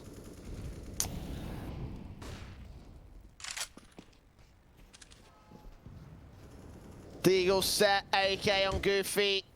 Darko here on the T-Ram. Got a player behind him to try and take face in towards Monster and on shorts. Backed up towards the mid control in the bathrooms. Sorry, the birthday party area. Bathrooms control for Maniz. The AVEZ taking careful stances, knowing that a PACT's going to be on a force buy, therefore do not want to lose a single kill if they can help it. And you've got to think that PACT have probably got to run a gamble stack towards the end of the round, realizing the fact that in a buy like this, if you just default and just split evenly, it's going to make it so much more difficult. And they've got a couple of players in through connector, 2 at B and a single defender out through long. Getting 50 seconds and there's pretty much been no contact being made. This is going to be a fake coming out from long for a B site split. Okay, for Kyla, swings on Lunatic, takes him down. Opening up the round here for AVEZ. Goofy. AK is set here towards stairs, and they haven't accounted for this position. They're not looking at this. Headshots turn around now, stack into the B sides. They realize the rotations are coming in. 3 players already here. The AK making his way around the long way. Taps up in the 5-7. Can't quite get a frag. Darko goes down anyway. Deagle making his way in close. Maniz falls next. Sober with 1 pick, forced to reload. And that catches him for dead. All on Goofy. 10 seconds. The plant will come through. And this 1v3 clutch for the lone CT Ranger. The rifle now seen here towards Graffiti. Nades on position. Doing damage, not quite getting the kill, but just forcing Goofy away from angle. This isolated 1v1's just not going to come through for him. The shoulder bait, forced him out in the open, forced around here. We should be going to overtime. He doesn't really have a lot of options here. No kit to try and stick that defuse. Pushing through his own smoke out through short, hasn't seen anything. And AVEZ are 1 kill away. Goofy! Well, that was a little bit cheeky, but unfortunately, the cheekiness ends there, 15-15. We go to overtime again, Jay. What is it with overtime and us? We've just got this magnet, this magnetic force to overtime. I just think Counter-Strike just does not want me to eat pizza tonight. Like, I think that's all it is. Like, maybe it wants to take you to like 4 OTs, 3 maps. The devil's coming out of him. I just want to order some Domino's, man. Well, you've got to think, like, for OT, we saw it in the previous best 3 in the upper bracket, and we also saw it for the PACT game against Level Up. Well, we didn't see it, but on the B stream as well, wasn't it? I think that went 22-20. A number of long matches over the course of the day, and of course over the course of the tournament. But here in this 15-all situation, this could be the longest one of them all, with 3 mappers still to be played out here. And again, imagine if PACT are able to deny those 3 mappers by taking this map and then taking Inferno. Because I think that the Inferno is going to be a really good shout for them. I thought it would be a close map of Inferno, but I thought this was going to be a one-sided affair. So if this is the close map up, Inferno could be the one-sided affair to the favor of PACT, based on the way that they're playing right now against AVEZ. Theoretically, yeah, I could see that. I know, I'm with you in the sort of thought process of the fact that, yeah, Inferno should have been pretty close, or at least we expect it to be, but for Overpass, this should have been certainly a lot more one-sided than that current scoreline of 15-15 is. I wonder what they're talking about as well, because it seems like for AVEZ, you look at the scoreboard, and it's just all Kyler. Like, he's doing everything. Yeah. 35 picks in 30 rounds. Not bad. Like, I'm looking at him thinking to myself, listen, if he was not performing right now, this should be PACT under control. That is also a good point. That's concerning for AVEZ, because we saw something very similar over in the last series as well. I don't know if it was Kyler was the one that was stepping up against Movistar Riders.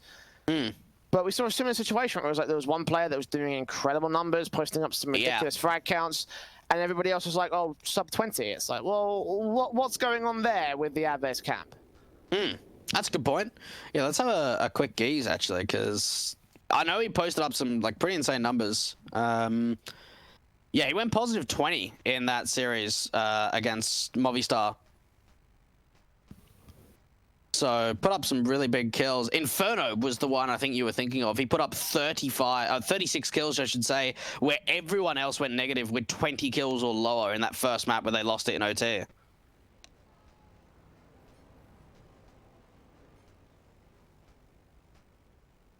PACT certainly could be in a much better position if it wasn't for the efforts of their opponents. Now they've got to try and force those mistakes to drop those players, to drop this team and finally secure this map if possible.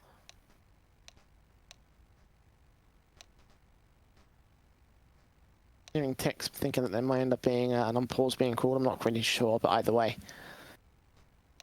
It's a moment's respite. And they could take all the time in the world here for this entry into overtime.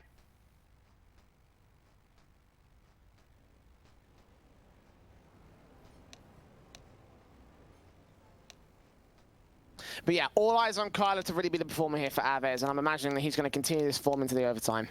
You'd hope so. You certainly would. I mean, I don't know if you can really make like fatigue a bit of an element, considering both the teams have kind of played the same amount today. Maybe you could say that like AVEZ have played an extra map, but both teams are in very like similar standpoints. Like it's getting quite late in the night now, just because we've had so many long series, and now getting into OT.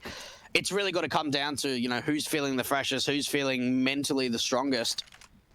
And I mean, I might be incorrect in saying this, but for PACT, I would think that this series would mean more for them, considering that they've never been in the playoffs of Malta Vibes. Whereas for AVEZ, they've been there 3 times now.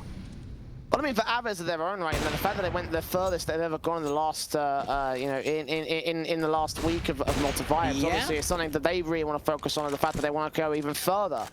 So they really, so it kind of is a bit of a counterbalance. It's like, in some cases, yes, that's true. For PACT, it certainly is true, but for AVEZ, they want to get that playoff spot all the same to build upon the success they've had here in Malta Vibes.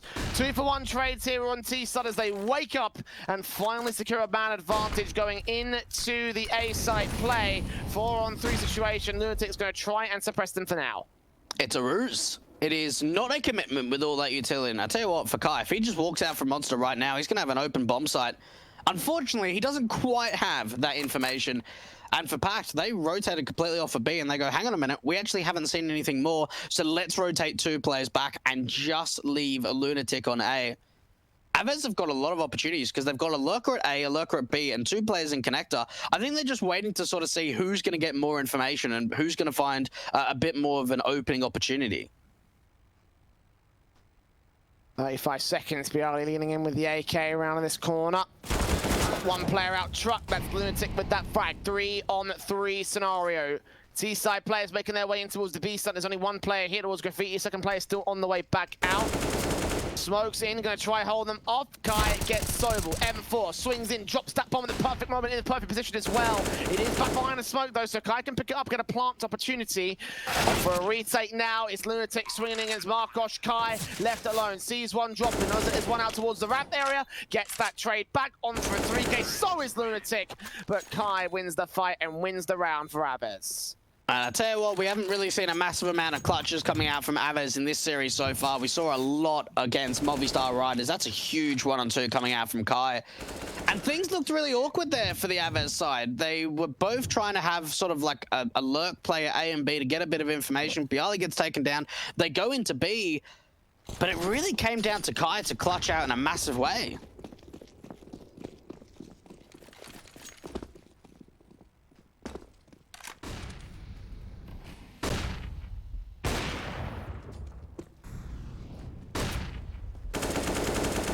Sprays out from Kai, looking for Darko. Quick frag found. Second player will be dealt with. Kai with that kill. 5-on-3 situation. Molotov's down, smoke set. Norot looking in. Lunatic with the M4 is close here to the bomb site. Backed up outside of Brick. Sprayed through. Can't get the frags. It's Norot there with a trade frag. Two left standing, and Goofy and Mini's nades might be able to deal with some players, but they're just falling apart here, PACT. Where was this from AVEZ? This is insane. This is 2 rounds where, well, the last one, he had a massive clutch coming out from Kai, but going into that, no one going down, not even like players down at like 1 or 2 points of health. Yeah, some of them were relatively low, but that's such a big round. The fact that Kai just walks through the deep monster smoke, the timing is just absolutely perfect. And then to follow up with 2 kills, or that secondary kill, being completely blind by a CT flashbang.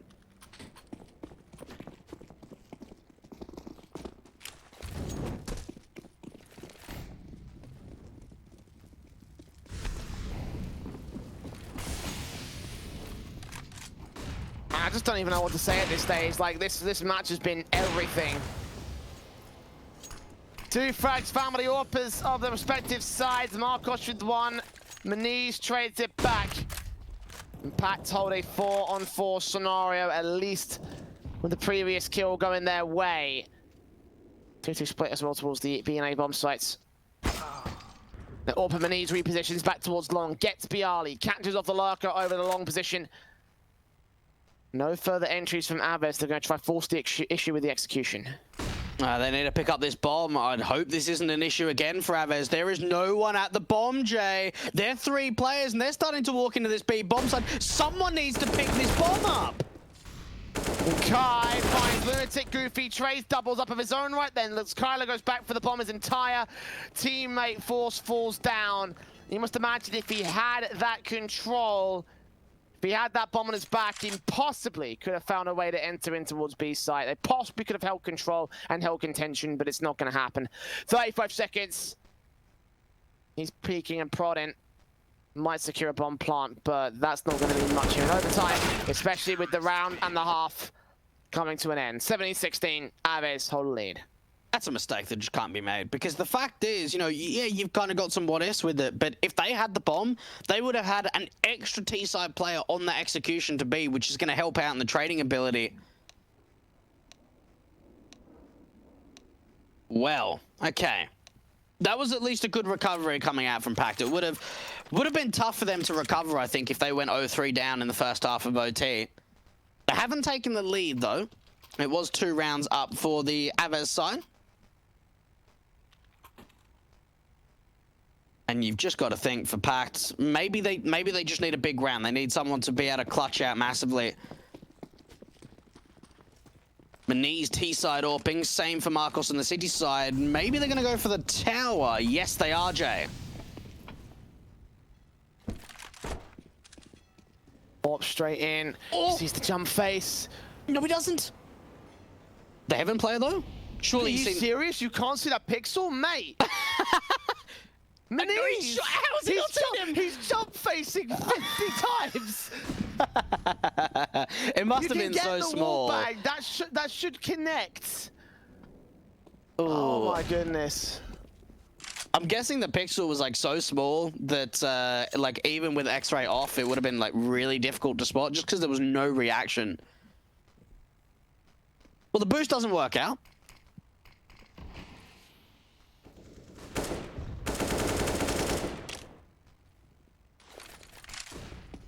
The default setback from PACT trying to make their way into the mid and long positions again. They're going to leave that bomb very passive in and out of the T-Con area.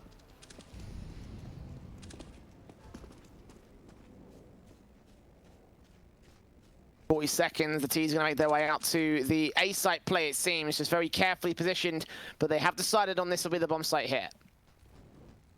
AVEZ don't really have a lot of information at the moment. They don't have anyone aggressive. What they do have, though, is a triple stack here at this A bomb site. A player towards truck, one at CT garbage, and a long player in the cubby position. This could actually completely shut down the T side execution.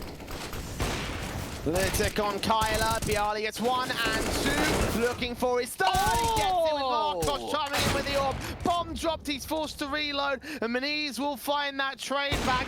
Looking in for the second kill. Is he going to keep PACT alive? Oh! The time's up. He does get himself a third. But he couldn't find the fourth in the end. PACT took too long for the defaults. Oh, man. That was getting scary. But one thing you've got to look at it as a bit of a counter-argument outside of what could have been a massive clutch from Maniz is how was Bialy not traded quicker? He found so much work in that close position to the truck face.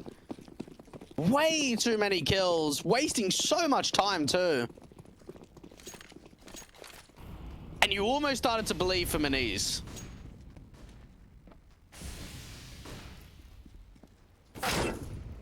Oh, dinked. Damage done to Kai.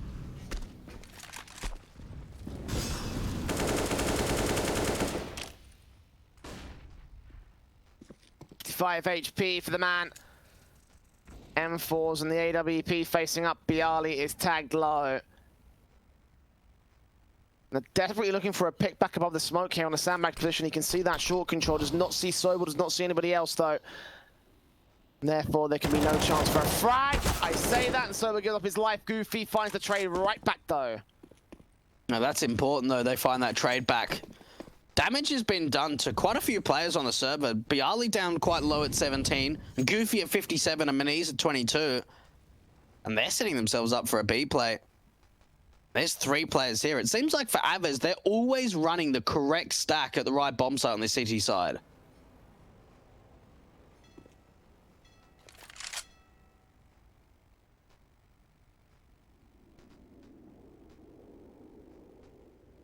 Seconds, Marcos here with Norot.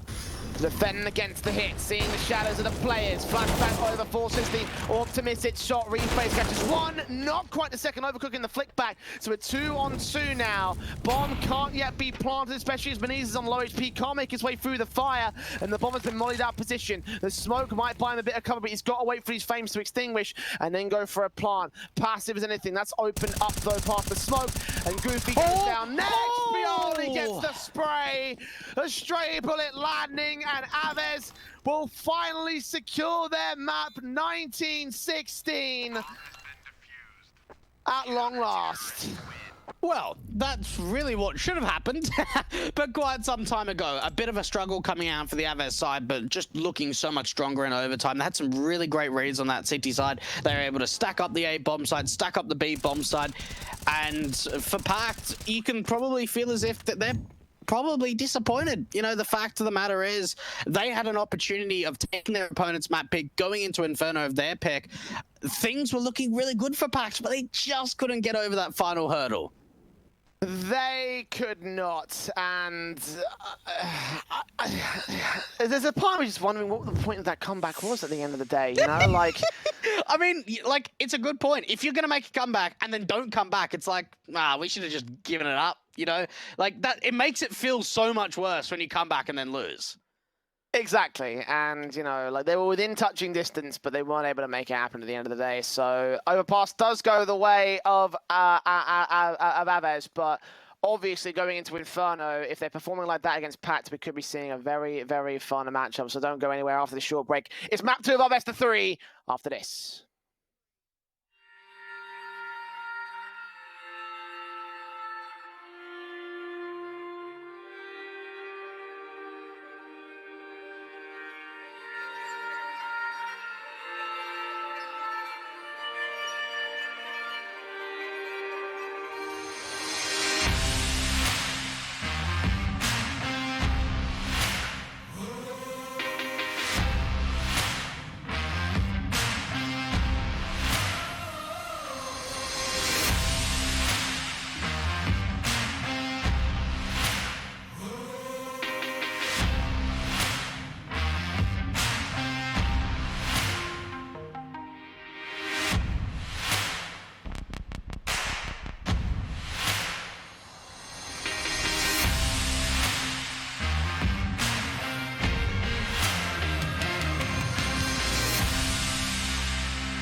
Nice shot. Lock and load.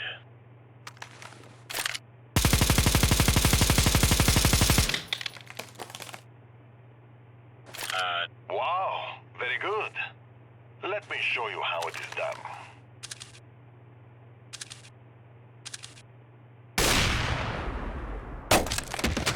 Yeah, no.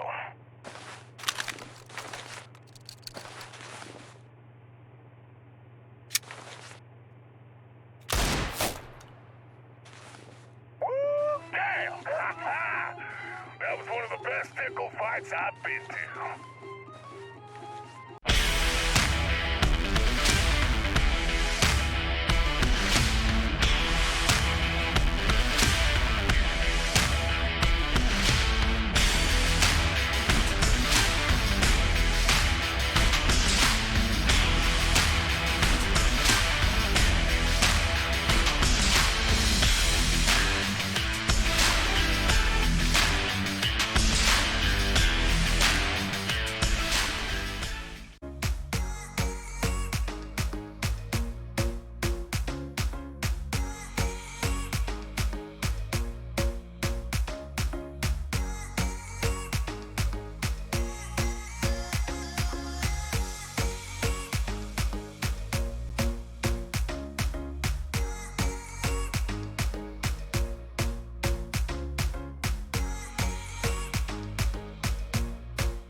Welcome back to Malta Vibes. Welcome back to our final series of the day, our second map of said series. And if it goes the way of AVEZ, it will be the final map of the day. I'm kind of praying for the outcome at this stage, Dwayne.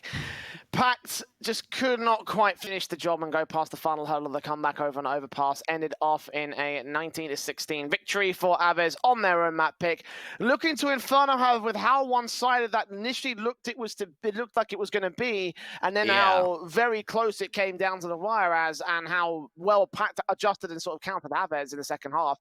You got to question how well Inferno really will go for this PACT side.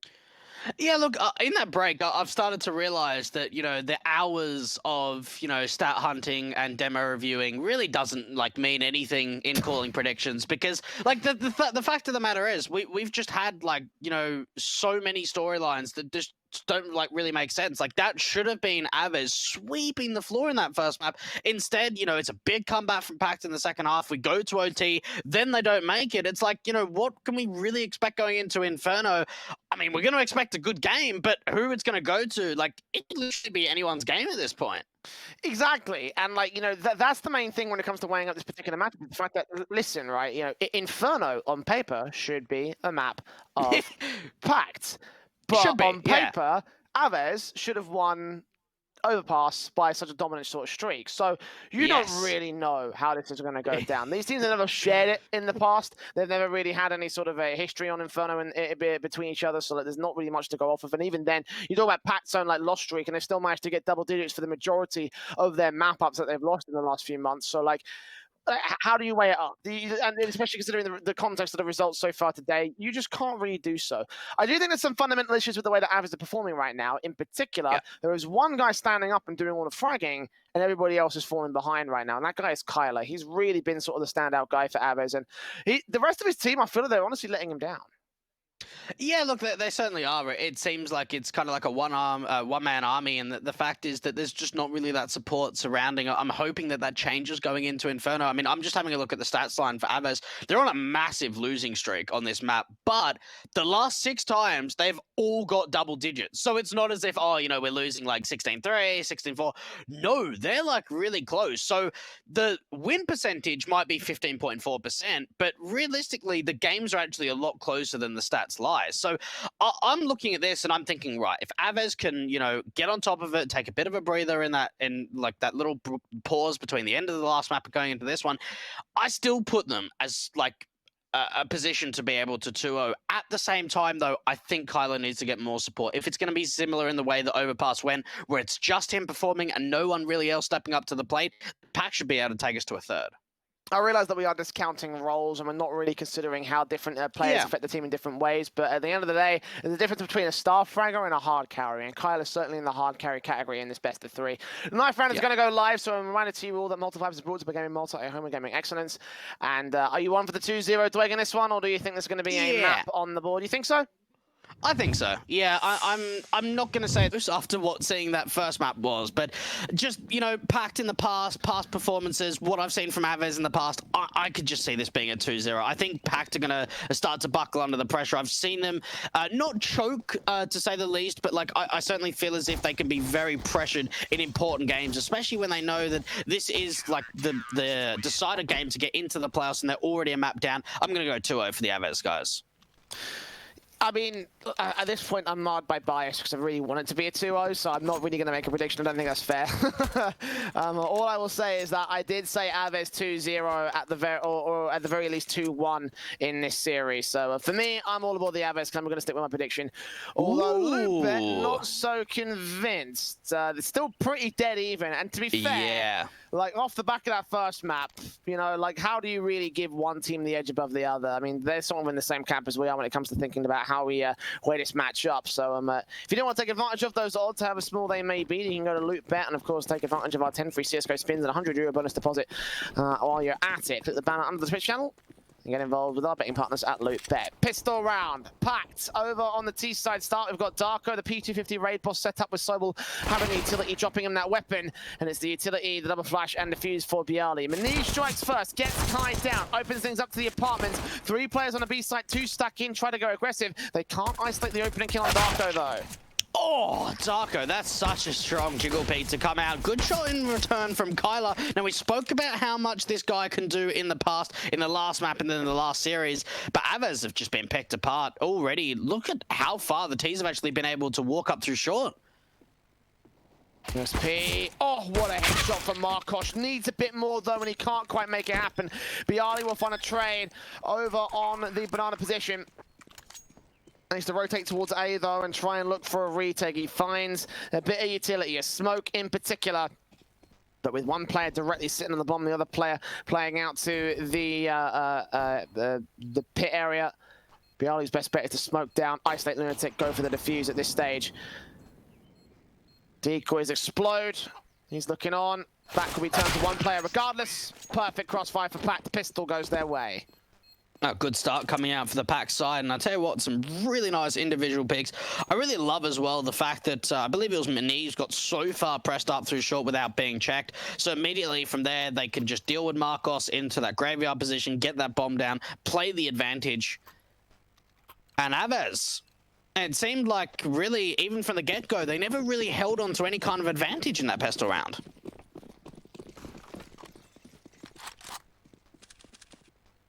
Scout set for Norot, looking onto the mid position. Molotov set. Scouts are ready towards that second mid position. Lunatic. AK down in Mexico, nades up. Early damage, of course, sustained by the PACT side, but a utility basis of AVEZ. They've got mid control and brackets. The Eagle from Kyler still facing in. Got a flashbang coming forward, sees two. Can't take down any of them. Needs to respond back to evade the damage here for the CT cam. So overall, AVEZ come out on top. And PACT slowly trying to get this map control in towards the brackets position. And Molly out for that porch area to try and force the CTs back. Now, for AVEZ with the force buy, they've actually been able to do quite a lot of nade damage. Look how low both Maniz and Sobel are. Oh, here's another one. Oh, more. Not quite as heavy damage done towards Goofy, but it's still tag damage nonetheless. And the pistols can come out with a decent couple of picks, especially with Kai landing one head on Sobel. Darko finds a trade. Scout still set with a pistol on sight. Backup is on its way back. Look at Kai's position. Very aggressively placed up towards the top mid position. But Darko finds that kill. Bialy round in the corner here, and he gets Darko right back to pick up a rifle now. They're going to wrap him through Speedway, though. They know the CT's went aggressive, and they know that the B site's open. Bialy's got the information. He was able to, Marcos threw that through. He actually re-smoked CT, which is actually quite nicely. But with banana smoke, straight spam coming out from Lunatic, they're probably just going to go for the save. There's no way that they can retake, surely. Mac 10, ready to receive. Marcos. Deagle back, couldn't find Maniz. They'll tap a couple times, can't quite get the bullet that he needs to land. He's on 30 HP as well. AVEZ doing a good job of holding on here in this round, but unable to get the necessary frags that they need to turn up some decent damage onto the T side, so no force win. Scout and a Deagle save with Kevlar into the next round, so that's something to go into the eco with, but this will be a 2-0, most likely a 3-0 start for PACT. So far, so good. Really good call, actually, to actually wrap around from long into that B bomb side, especially off the information they know that Bialy's got quite aggressive through Nana. And PACT need to come off with the right mindset.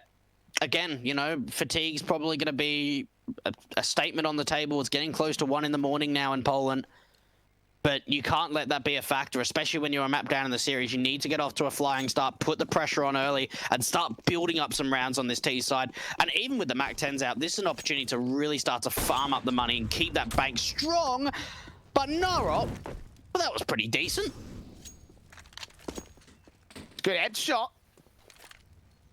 Straight down, Lunatic is taken out of play. AVEZ still having a little bit of an opportunity available to them. Even rebuying an extra piece of Kevlar as well for Kai. So bonus investments and bonus bits of protection might limit the aim punch basis of the SMGs they have in play for the T side. But now though, PACT working with their AKs playing contact. Seeing a couple players, seeing a little bit of information, but not really making anything happen in terms of the actual picks themselves. Execution towards B site could come through, an aggressive face from the pistols. Trying to isolate Darko, but he stays alive and relatively unscathed. A gamble stack out from B. Unfortunately, it's not really going to help them too much, considering how much A presence there is. Narot's going to be the only player out here at this A bomb site. And Kai's going to be able to find one, so that's potentially a weapon that can be picked up. 4 on 3, now make it a 3 on 3. Now, AVEZ might as well just hold on to an AK, but get the Bialy and Marcos to go for the retake, because they've got nothing to lose. They're going to buy up in the next round as it is. Having someone down towards that top mid area has that AK that they dropped early on in the round. Has actually been picked up by one of the T-side forces. 2 MAC-10s in for this one. Timing is everything, and they've got none of it for Bialy and Kai. Maniz takes them both, switches out to the AK. Looking for Maniz next. Marcos, excuse me, I should say next, but simple as that. 3K to his name, 3 on the board for ACTINA PACT. And the rebuy is for the CT camp. We'll see the AWP coming out for Marcos very early on. M4's in standard utility sets. Of course, against the full rifles of PACT, they didn't even save the MAC-10 from the last round. AVEZ looking to see if they can strike back in the early stage of the first gun round. Now AWP up for Marcos, looking to see if he can find some sort of an opener. Wide swing comes out from mid from the T's. No flash, no nothing, dry as anything. And the AWP shot missing is an immediate impactful kill. AK is moving up, Molotov's down onto the pit position. Norrot boosted top of the boxes here on the bomb site. Takes out between 4 on 4, drops that bomb as well. Maniz comes up with a trade back for the PACT side. Norrot still sitting in hard cover. Re-smoked down as well to buy himself an escape route. He's got backup on the way. They're slow rotating past this smoke. He manages to isolate another face on Darko. Somehow getting 22 HP, doing a ton of damage, and finally finished off the pick on the man. Can't quite get Sobel, even though he gets some tags in. 2 on 2, and PACT do have a bomb plant coming through on the default position. AK and Maniz facing up. Molotov's going to try and force him down. 53 HP. AK face. There goes Kyler. Bialy, last man standing. 1 on 2. This is going to be a really tough clutch. After Naro did so much work on that side defensive, it's going to make it even more difficult. Bialy trying to see if he can isolate some of these jewels. Spots out Sobel. That's the first kill. Oh, not quite the second. 9 HP. Maniz just holding on to keep the streak alive at 4-0. And for Naro, man, he did so much work in the sides.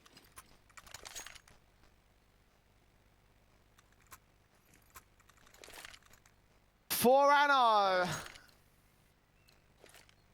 And well, PACT most certainly have started things off on the right foot here for Inferno. Their map pick, and so far it is going well.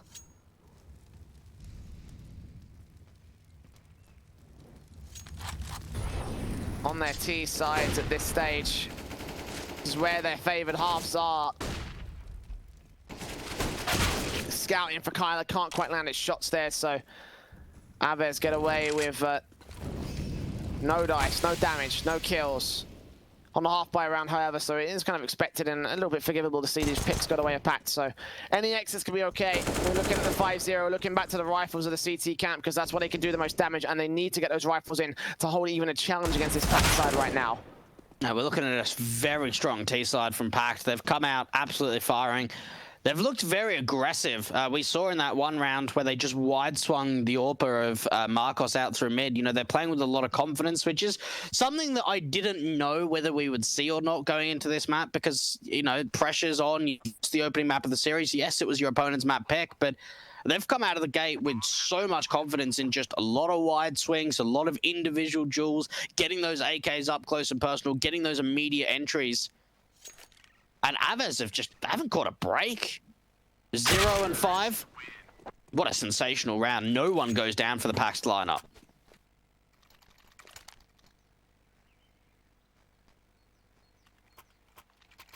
And of course, the rebuy coming in from AVEZ. We'll see the AWPs and the M4s coming in for the CTs. MAC-10 for Sobel. Still in play, actually, for PACT. I don't even know why. Got plenty of money to upgrade that weapon, but they're going to stick with it for the moment. I guess a bonus rifle or a bonus automatic weapon to bring out some of the value from that gun. And again, there's actually 2 players down without any head Kevlar, so AVEZ is still struggling with the buy-up.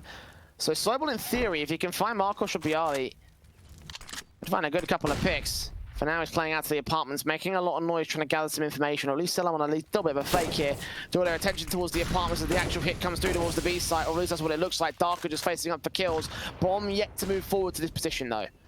Oh, that's a big frag coming out from Kai, and that's going to give them the information up that there's really not that many players out to this A bomb site or brackets position. It's into the B bomb site. The straight execution. 3 players here trying to work around. Bialy, this is the opening kill, but needs to follow up. The trades are coming out really nicely for the City side, and that's Kyler in the back lines, being himself once again. Man advantage still not found for the T's.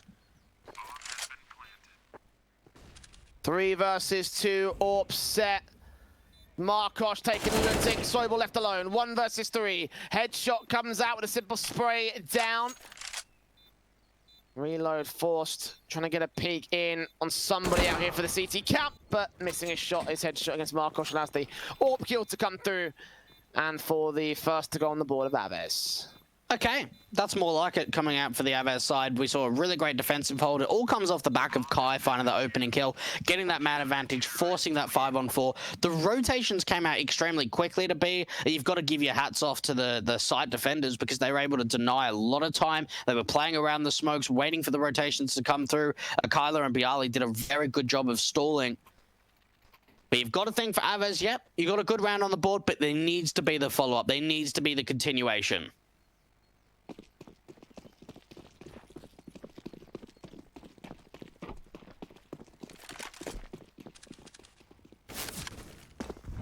T-side players in, Goofy with the AK down towards that top mid position, smokes up, Darko forced back. Nades on towards that Woodstack corner. Can't quite find anybody here. Flashes over from Darko moving in.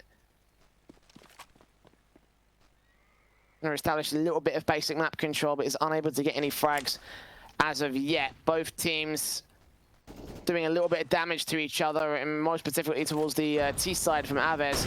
Flash over for Kyler, could find a kill. He sees 1 player at that Woodstack corner. Regretting throwing those nades out so early. The Molotov, however, might force lunatic in the open. They'll see the smoke come up. They can't quite capitalize on the kill, though. That was actually a really nice smoke being lined up outside of sort of the dark barrels there from Bialy into a deep banana smoke. Something I haven't seen before, so you guys at home can check that out. Oh, I like this, though. Boosting a player up to the flower pots and rotating the AWP over from A to the B bomb site and swapping players. He's got a smoke, too. He could deny even more time once the execution comes through. Great shot from Marcos.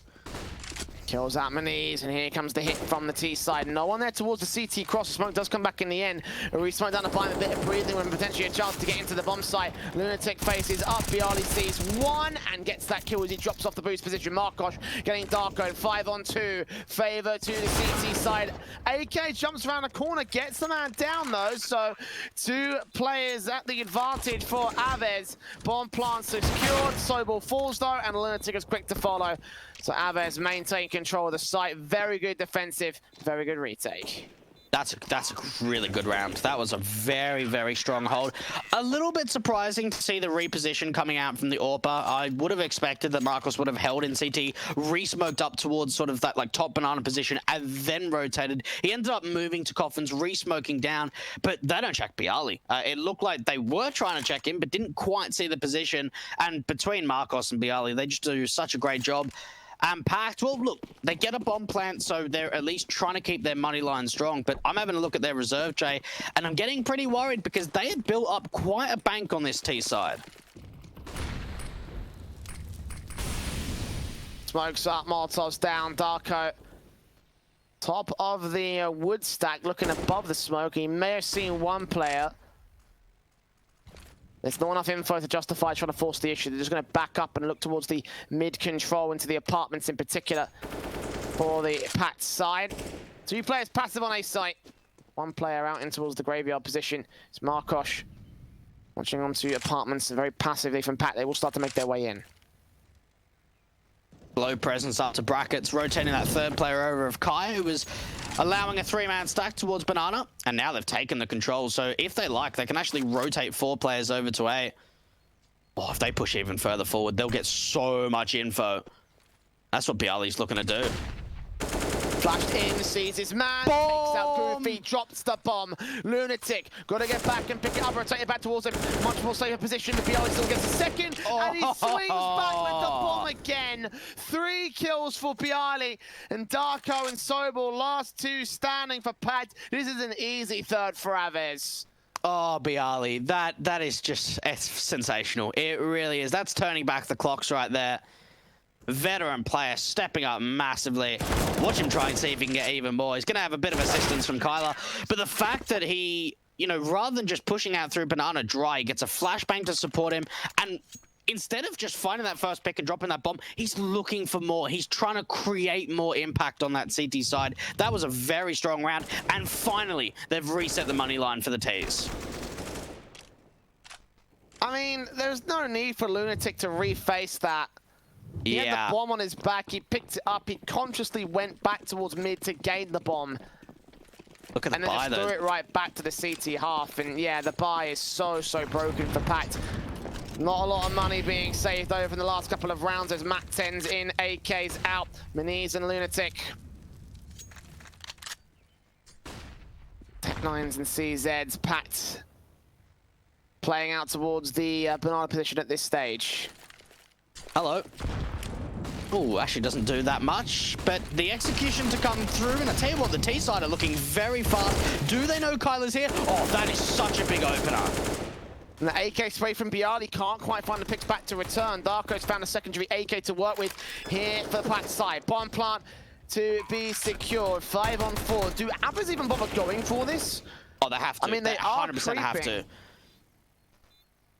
Bialy close towards the entrance over at Coffin's. Got a player right to his right-hand side. One player on the boost up as well. Forced back. Bialy going to take that face in. There's an AK right there. Goofy gets himself to a frag. Swings on the third. Norot takes him back. But still, so many T-side players to deal with. He sees the one player close, and he opts to fall back and save it. The time's ticked too far. There's too many T-side players to deal with. Even Maniz coming in from Speedway on the backstab. And Norot left towards construction to go up with this bomb. And PACT will force their way back into a buy, which they had no right winning any round for. Maybe some picks, but certainly the round victory on that T-side board. They've just gone and stolen it.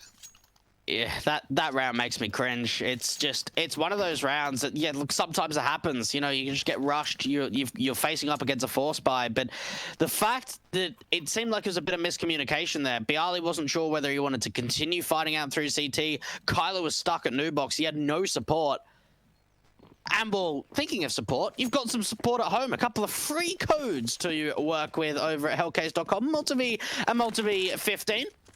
Get a little bit of money in your pocket and a free 15% refill bonus only at Hellcase.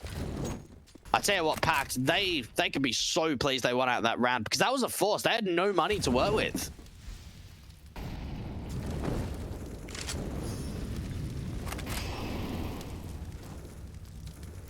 The rebuy will still come back to the rifles for both sides.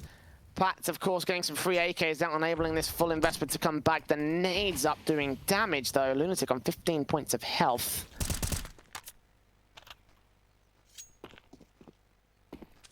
Mid position, Lunatic.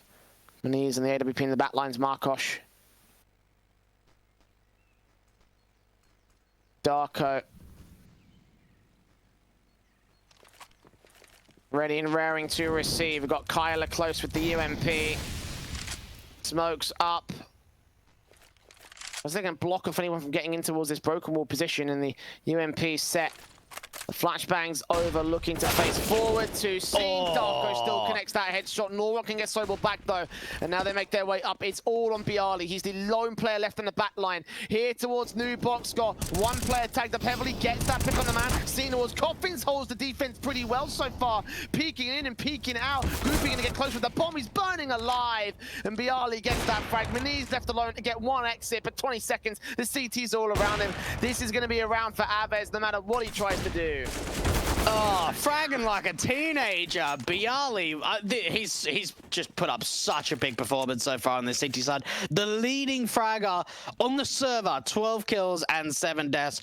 He was alone. Like, if he went down a B, that could have been an instant save coming out from AVEZ. He was the sole defender. doing so much work out from Nubox. And it seems like PACT in recent times are struggling at this B bomb site. I'd like to see them try and hit A little bit more.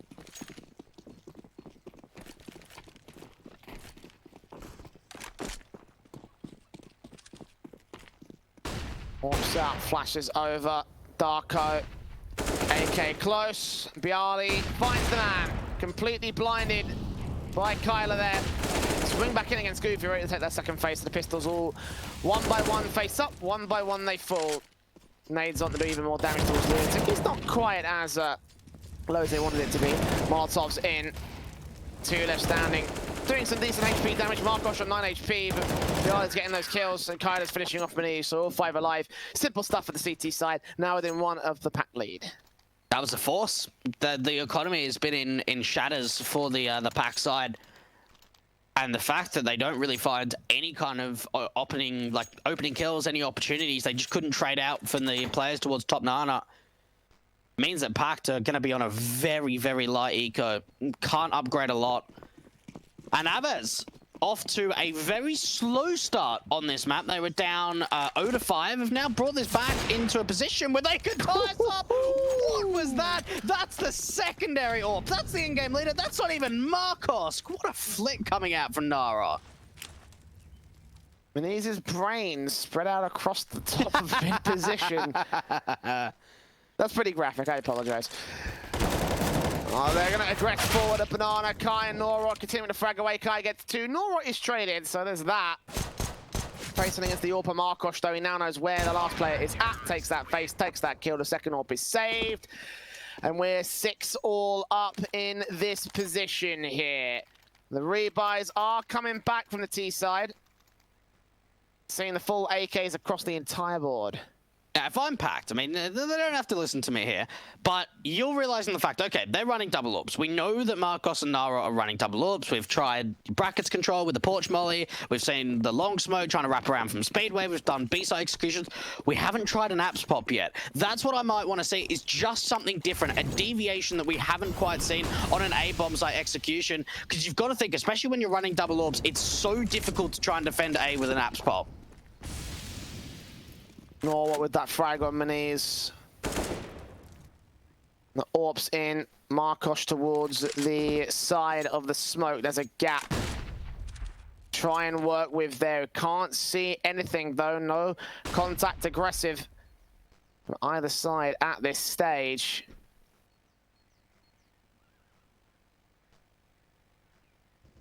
AWP facing up. T-side players are so close to Markosh. He is an inch away, sees that first shoulder bait and actually baits it in for the kill. No shot's going to be connecting towards the PACT side though. They know that AWP has been pushed off position though. Oh, he's aggressing forward. Oh, Markosh, you can't be missing shots like that. I tell you what, PACT can actually be very satisfied, because there were 2 opportunities there where Marcos really should have been able to find opening kills. The nade stuck out to the flower pots position. No one's there though. No, back passive on the CT cross. Re-smoke down to try stall them for making their way out. Flashes come over. The AWP is blinded. One player is so low, making his way through. Oh! Right, going to slip past him though. And the almost taken out by his own teammate. He gets 1 frag. Blind on the second, not quite the third.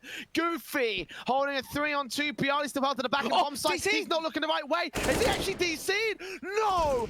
No! Goofy gets another frag. It's all Kai. Close to tree, Darko's ready for him. Did a DC issue just cost the round for AVEZ? It was 100% a DC, 100% was a DC. Bialy was at Nubox and you could see his mouse was not moving at all. He was strafing off to the left. Let's have a look. He definitely disconnected.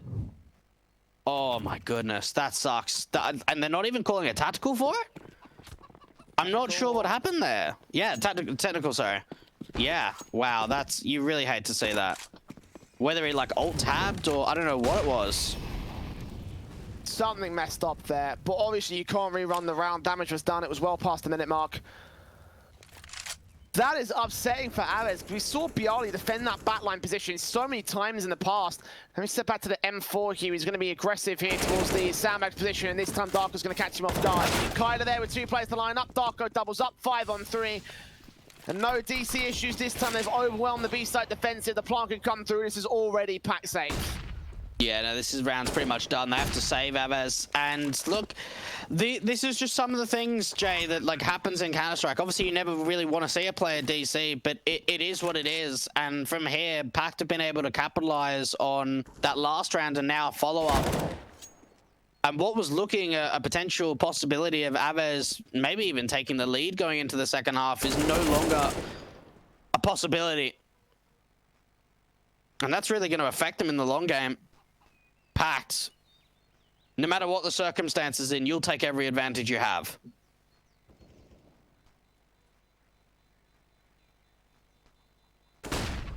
Heavy investment from the CTs to recover off the back of that disaster situation. Followed up to another disaster hit that just went so well for the Ts.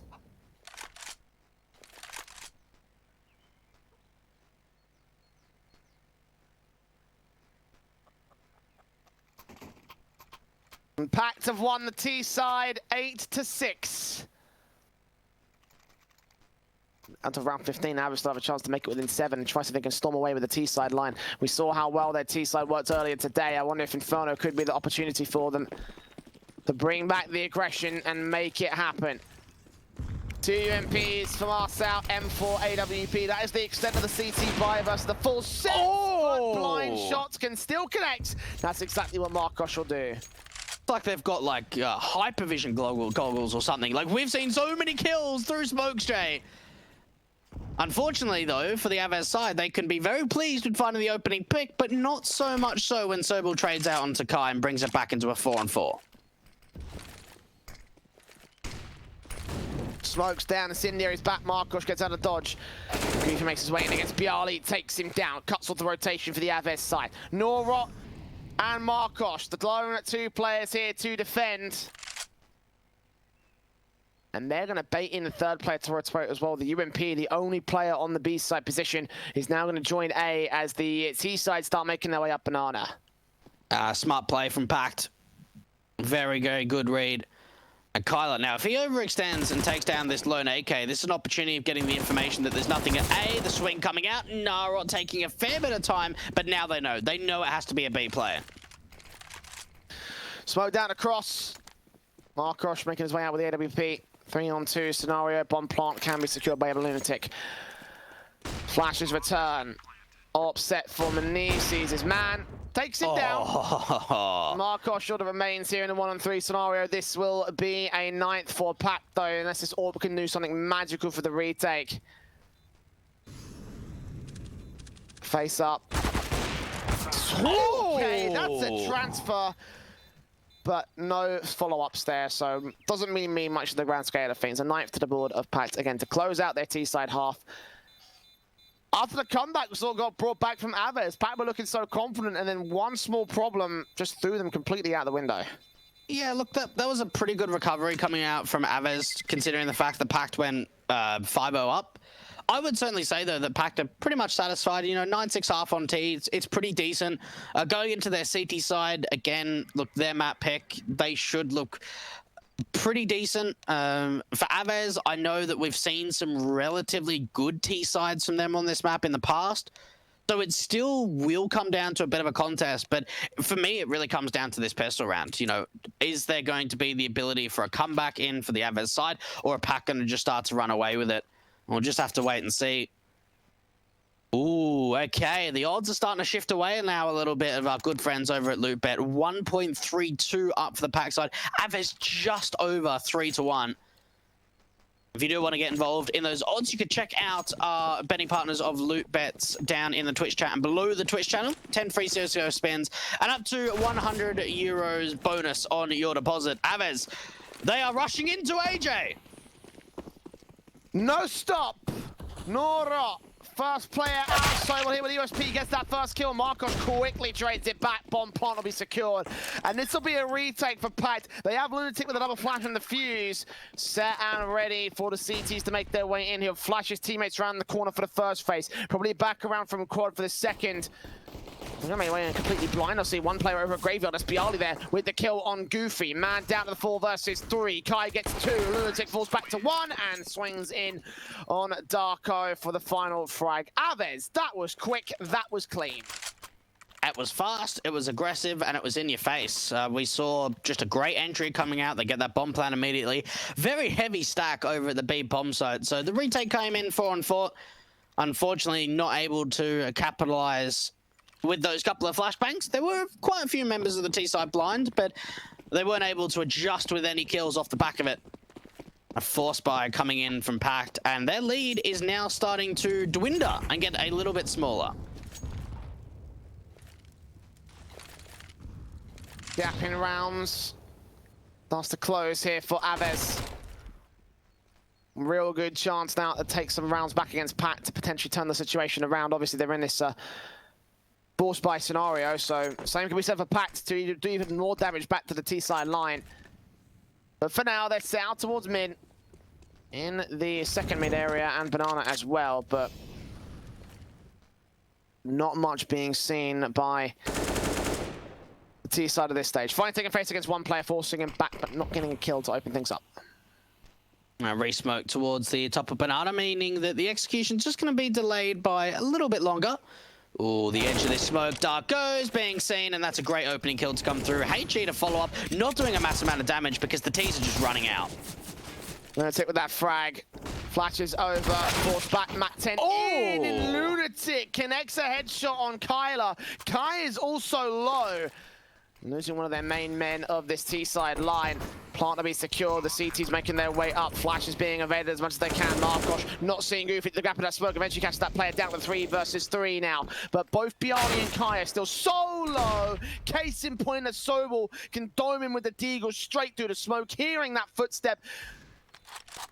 And Bialy left to the back line. The AK set. Markosh playing contact towards the extra bomb club position, being forced forward. Damage done. Bialy takes his man, and the crossfire's locked. Bialy gets his 3K, and AVEZ just barely hold on to the round.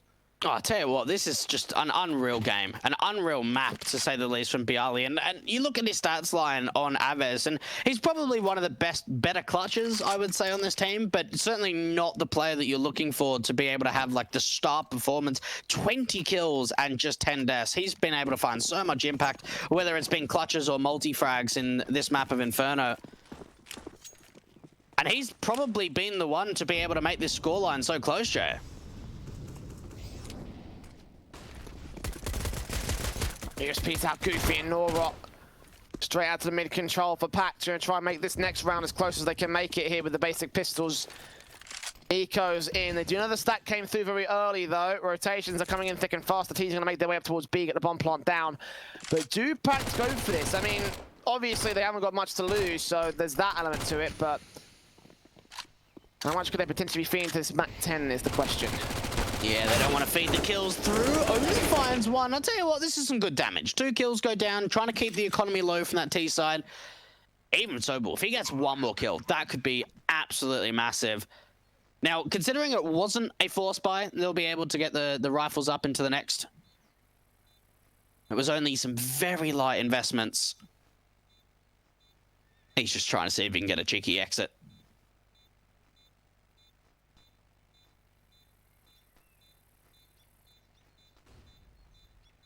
Flashes down.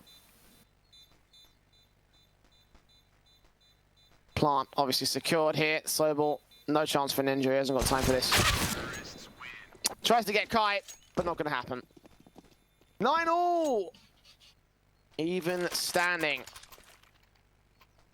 And a reinvestment from the CT camp comes through. The AWP on the back of Maniz now. The M4s are standard for the rest of the CT players. The fuse on Goofy is going to be the only one in play. And luck ahead, Kevlar is fine against the AKs.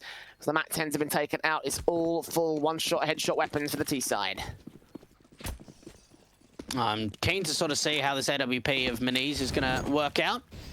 There was a potential of actually run boosting him over to get an opening sight line. Great damage done to Kai to start the round off. I'm not sure if that was down from a nade. I believe it was through Banana. And that's a great opening advantage that they can work with. Unfortunately for PACT, they won't quite know how much damage they did to Kai. And this is the apps pop that I was talking about in the first half that we didn't see at all coming out for the PACT side. Flashes in, Goofy's going to evade it, smoke down the back of his partner here in Sobel. Crossfire locks, first kill and second kill go the way of the PACT side. Third frag found as the T side runs straight into the brick wall of the A side defense. Triple for Sobel, Markosh left alone, finding one frag, trying to turn on the second, but Lunatic comes up and defends the lead for his team. And that's the thing with an apps pop, you need to make sure you're getting those entries immediately because you don't have any other support. Everyone's coming out from apartments, and they weren't able to deal with the side players or the pit player.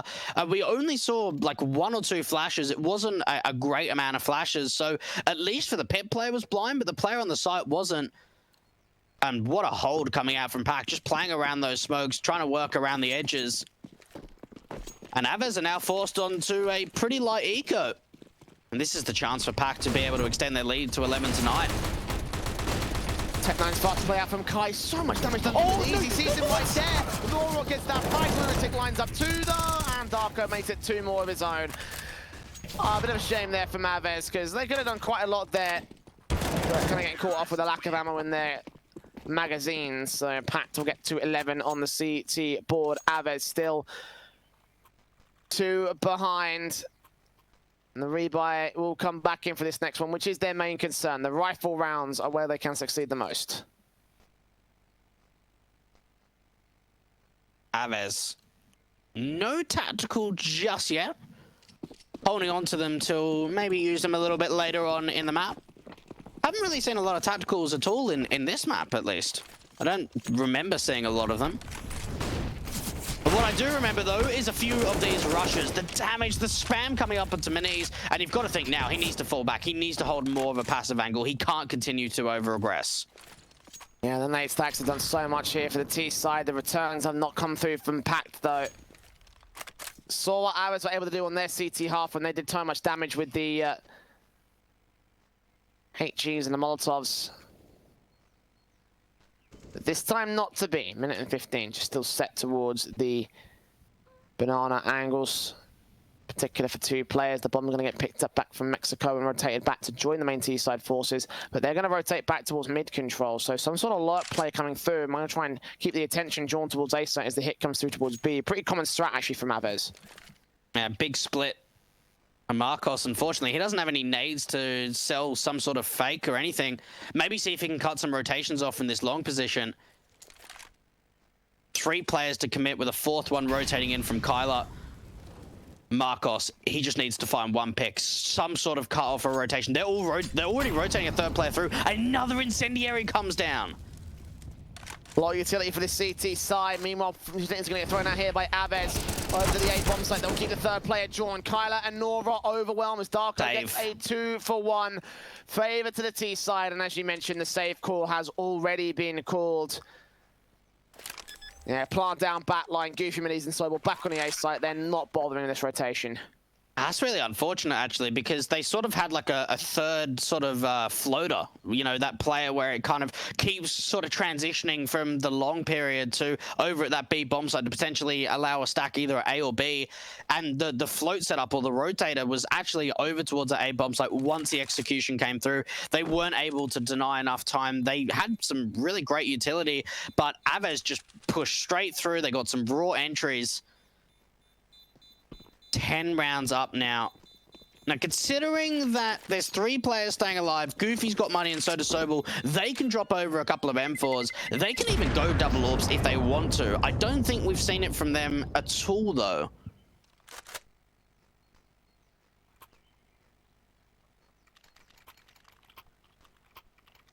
Nah, not interested. Nah. Single lob setups on both sides.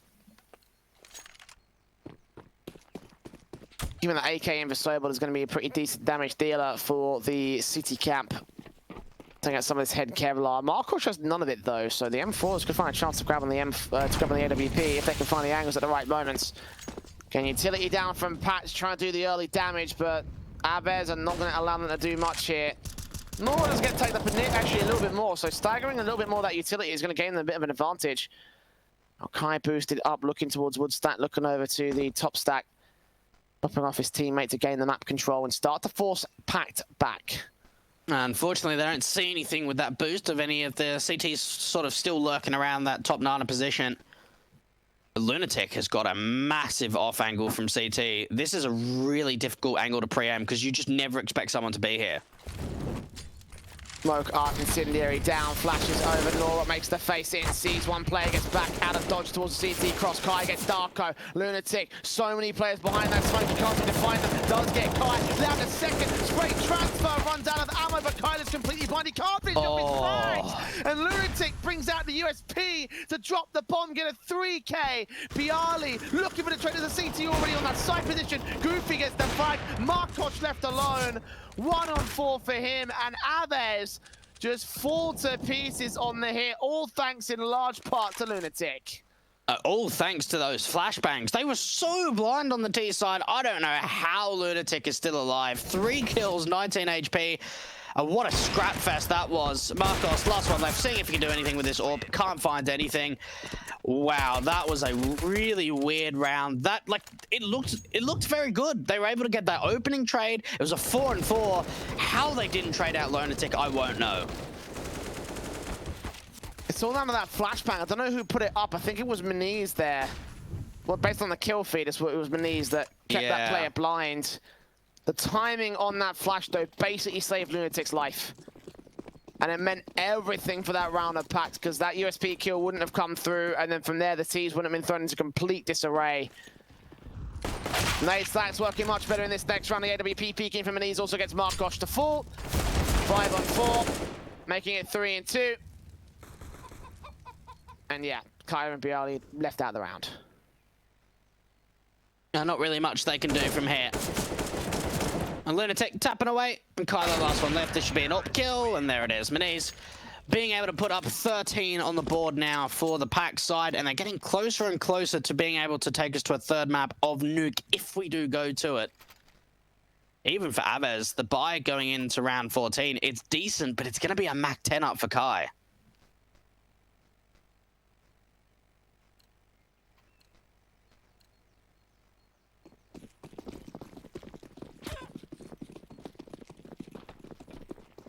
And not the best of buys here for AVEZ. I mean, PACT leaning closer and closer to their map point. Trying to take us to a third. It could be on the table.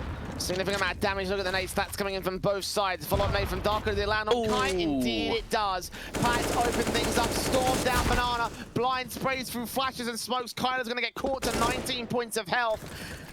And PACT have forced them out of Banana, forcing them right back around into the A side play. But the majority of the defensive is ready to receive. Quite quickly into brackets. Now, the one problem I'm looking at here is Bialy's got the bomb in T steps. So if by any chance there's an overextension from Lunatic and Banana, there is a potential of dropping this bomb. Now, if Bialy wants to try and bring that bomb over to his teammates, he's going to have to sort of long rotate out through second mid. It's going to take some time.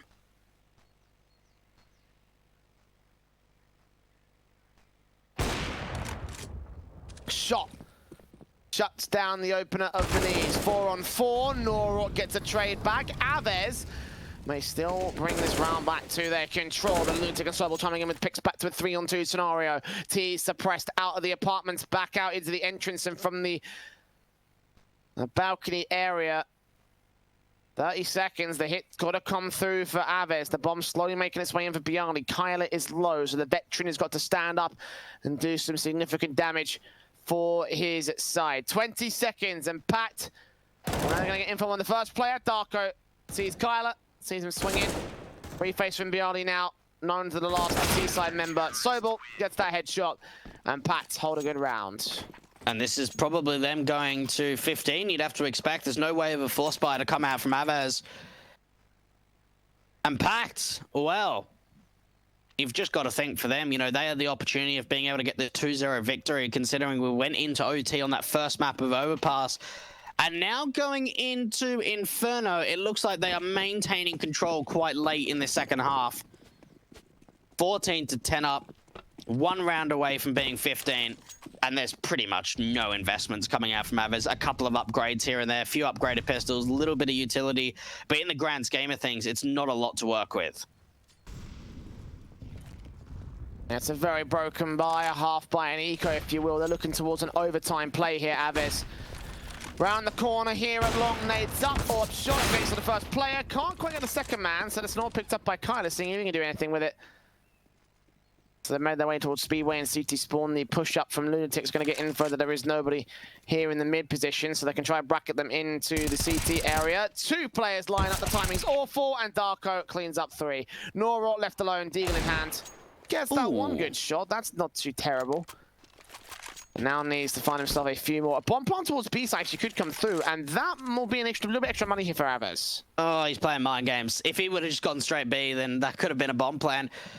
In saying that, though, Sobel's now starting to rotate, but they need to deal with the mini pit player, and this is a really difficult angle to try and hit with the AWP, especially if you come out from long, which is probably where Nara's going to reposition to. No, he actually goes through short or brackets instead. It all just comes down to timing. Now, he's got an incendiary, but the problem is, Jay, as soon as he uses it, he gives away his position. He gives away his card. 25 seconds. Making his way around. We've got Goofy backed up into the mini pit position. Norwich, but I'm going to have to try and check this. Secure plant safe, actually, towards the back wall, into the back corner. Most safe position here. Goofy can't find an angle to work with AWP, but he focused in for this player. Sees him. Could not connect the shot, though. So, extra money gained. And that's the main thing here for the T-side camp. Again, that was an eco round. I don't think they're going to pick up the AWP. I mean, they've got plenty of money, so it doesn't matter too much here for PACT. But map point for this CT cap. AVEZ with 1 final buy to try it and grind us back to overtime. That bomb plan actually helps them out massively. They would have been able to get a buyback, but it makes it a little bit more comfortable, especially investing with that AWP. AVEZ, can they take us to yet another OT in this series? We'll just have to wait and find out. 5 map points now up for the PACT side. They could do it in 1.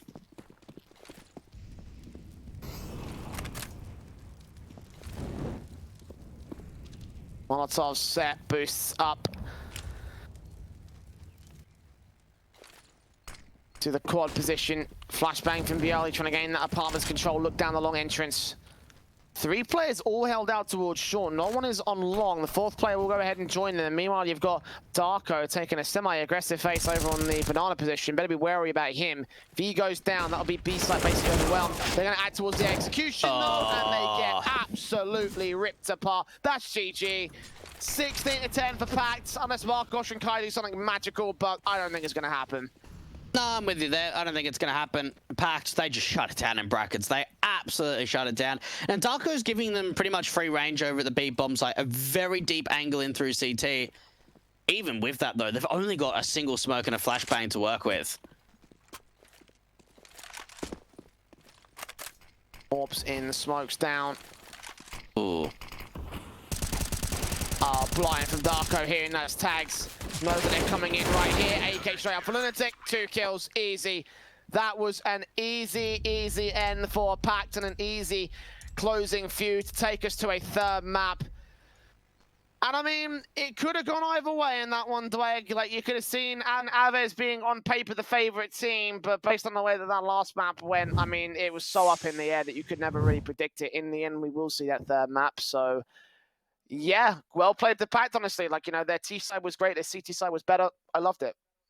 Yeah, look, one thing that I think that PACT did really well with is they never gave up. And yeah, I mean, you can kind of say, oh, that's a bit weird considering that they won the half. But the fact is you're facing off against a really tough team like an AVEZ. And it seemed like even when they'd knocked back, even when they'd lost rounds where you think, oh, maybe they shouldn't have won it. Maybe if we did this. No, they were always in control. They always maintained that they weren't ever losing a massive streak of rounds. They were able to get a lot of versatility. They changed it up a lot on the T side. Maniz was very versatile and rotating a lot around the map. They were gamble stacking really well. They were doing a ton of utility damage. So for PACT, I was very impressed by their performance in that 2nd map of the series.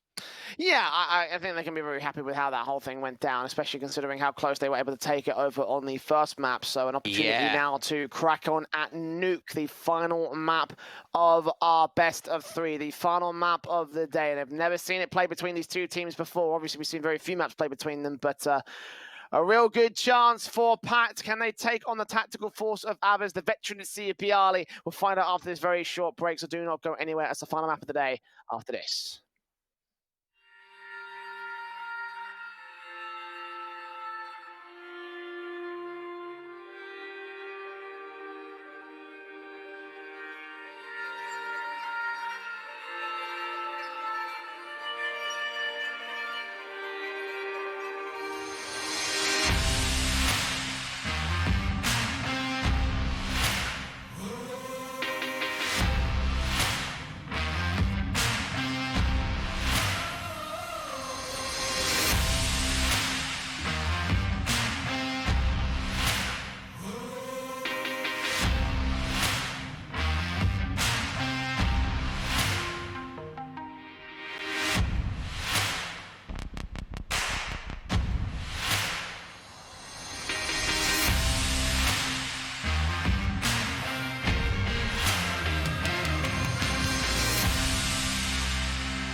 Nice shot. Lock and load.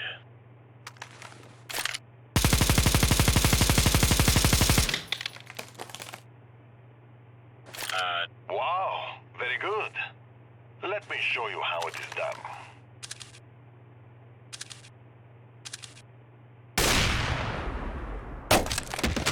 Yeah, no.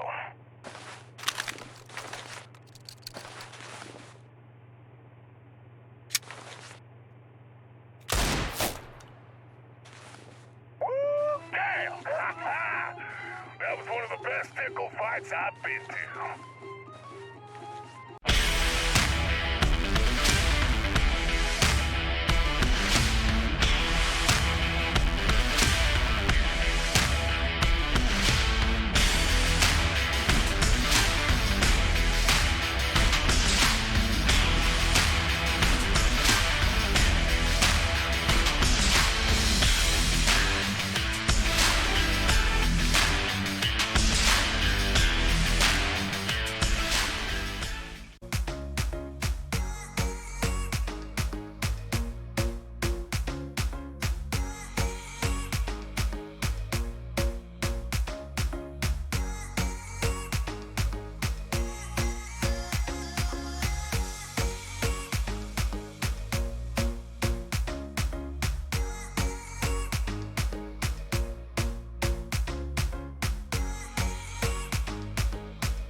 Welcome back to Malta Vibes. Welcome to our last map of the night here between AVEZ and PACT. It has gone the full distance all the way to Nuke as our last one of this series to decide who's going to be making it through into the playoffs here with Malta Vibes Week 2. Once again, I'm the Eternal J. I'm joined by Dwayne.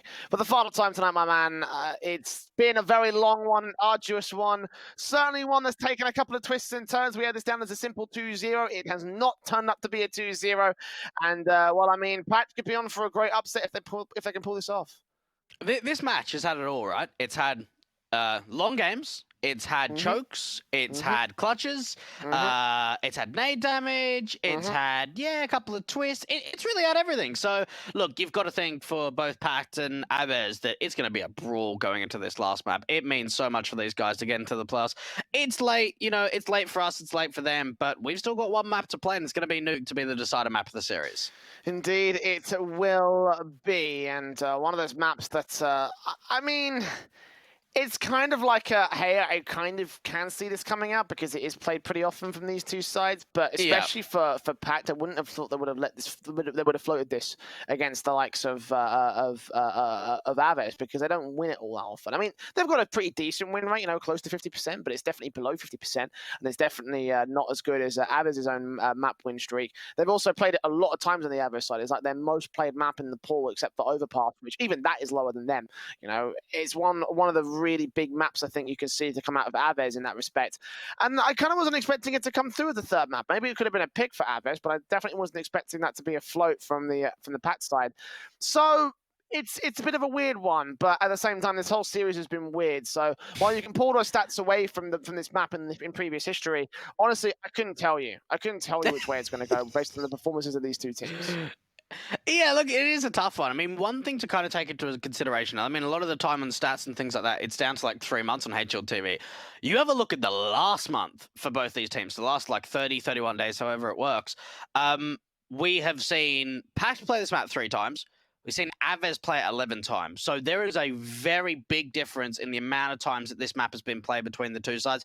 And in the last month, it's certainly been AVEZ looking stronger on this map. Like you said, it's a map that they actually pick it pretty often. Not a massive amount, but it's still a map that they still pick in best of threes, depending on who their opponent is. So the way that Nuke is actually floated in for this third map, you've got to think for AVEZ, like there is so many green ticks to that last map. Yeah, and it was assuming they could all sort of like perform on the right level that they need to be at. You should imagine that they're going to be able to take this series off the back of Nuke. But again, that's all down to those, those things lining up. If we see the good AVEZ, if we see the perfect AVEZ, we should see them taking this map. But if we see anything like the AVEZ we saw in the last few maps of Movistar Riders, if we saw anything like the AVEZ we saw in the last couple of maps of this series, then we're going to have some major issues. And honestly, I kind of want to entertain the idea of like a PACT upset right now because again, consider how well they did. 16-10 on their map pick of Inferno. Okay, pretty good. Went to overtime on their opponent's map pick of Overpass. It suggests to me that these teams are really, really close together in terms of their skill differences. And, there's a chance that even though this map is favored by AVEZ, that PACT could still take it away. That's one way of looking at it. You certainly look at it from a bit of an outsider perspective, outside of the maps that have been played, and you go, right, in terms of scorelines, PACT have certainly made it closer, and they were on the cards for the 2-0. Like, there was no doubt about it. They probably should have been able to get away with that first map. It was a little bit of a choke towards the end there. It went to OT. They weren't able to close it out. So there is that factor to it, but at the same time, it's like Nuke is going to be, I think, a really tough map for coming out for PACT, even though the results look decent on it. I can't give them the edge. I can entertain an upset potential, but I just don't see it being a reality. Yeah, I could see where you come from with that. I mean, I certainly am not putting my bets on the likes of PACT winning this map up. I don't expect them to be able to take the series right here. I'm definitely on the AVEZ hype train. I said I have a 2-0 or 2-1 at the start of the series. So I'm going to stick with that prediction. I'm not going to change it. I'm playing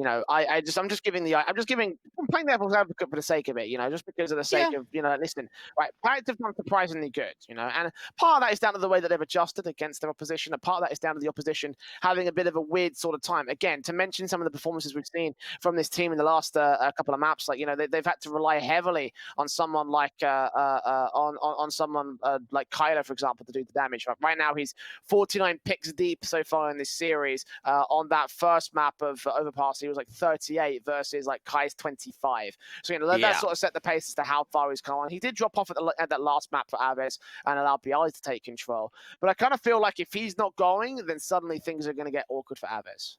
And they certainly can do. You're right. You know, Kyler did a lot in that first map. Bialy stepped up massively in the second.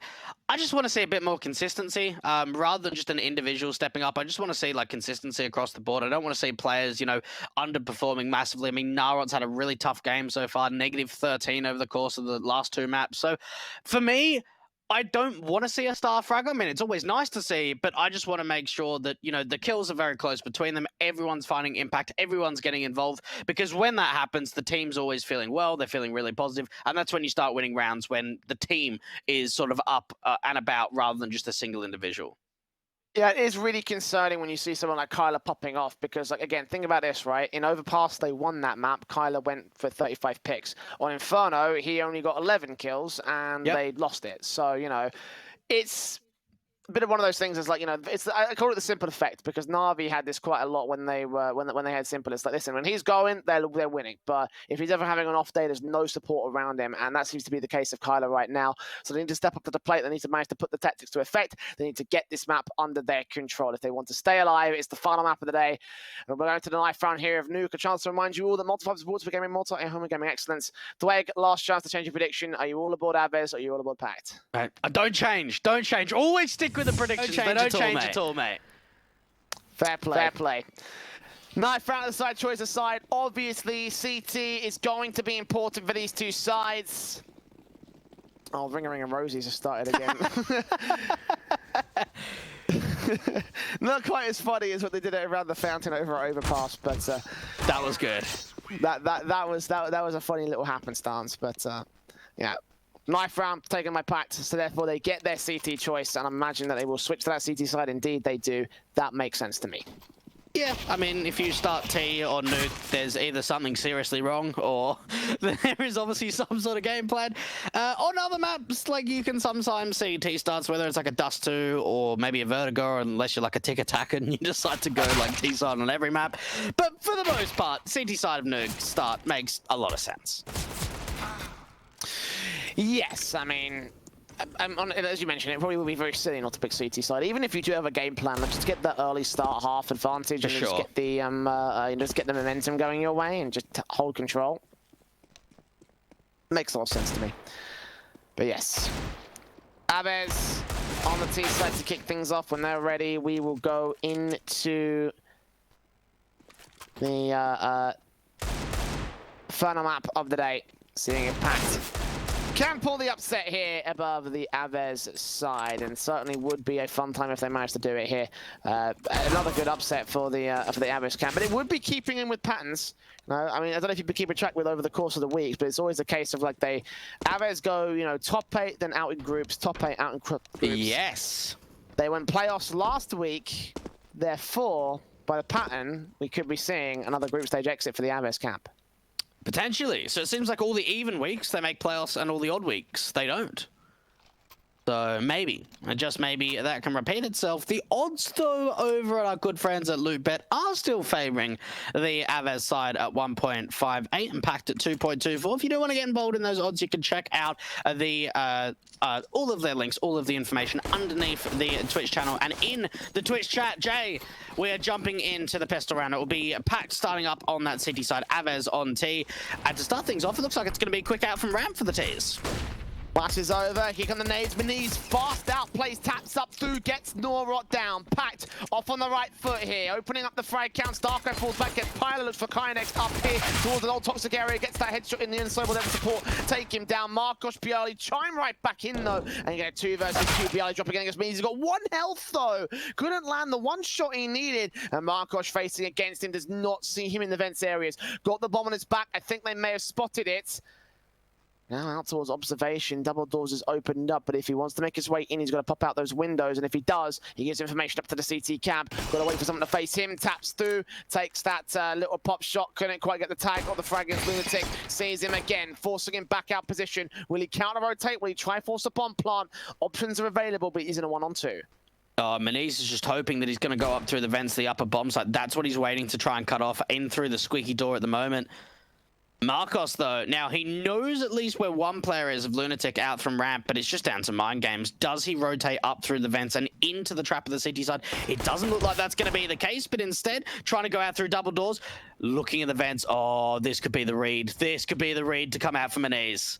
It all comes up to the tap if Marcos can catch him off first. Oh, it's going to be a kill. 1 point of health. He did not stand a chance in a direct duel against him. So frag found. 3 kills for Marcos. He's going to take the duel direct.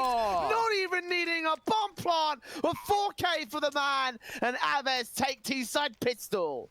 Oh my goodness, what a round coming out from Marcos. And like, that was the bait. That was the bait set up. Maniz was positioned perfectly. He was so low. He was taking a long range engagement out through Squeak Door, up through the vents. Marcos fakes out the bomb plant in the 1-on-1, forces the heaven phase from Lunatic. What a round. What a clutch to come out from AVEZ. And they're back, Jay. They're back.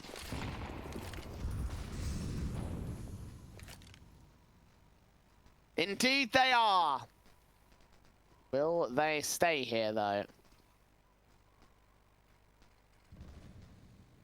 That's the real question, I think, for this squad. Mac 10's the Eagles in the force back. Coming in for PACT, going to try and limit their options into this next rifle, but of course, standard defaults, setups towards the outside areas, in towards the secret area, and out towards the outside courtyard is where they'll take the duels here against the CT camps. 2 trades, come back for 2. Eventually, Lunatic finds that kill back. Maniz gets Marcos. The rifles have all dropped. Only Mac 10's in, the bomb out in CT presence. They'll grab one of those AKs, try and get it back down to the B-bomb site. And Nara can't help his teammate. Like, he's stuck. He's actually stuck in garage. There's not a lot that he can do. Great nade to come out from Kyler. And Darko surely preempts his position. The Deagle doesn't win out. Nora was so low. And that's all down to Maniz. 1-on-2. And the edge of that smoke. Oh, that was getting a bit worrying. PACT that made so much damage. They dropped that bomb outside. Things were looking great, but they couldn't close it out.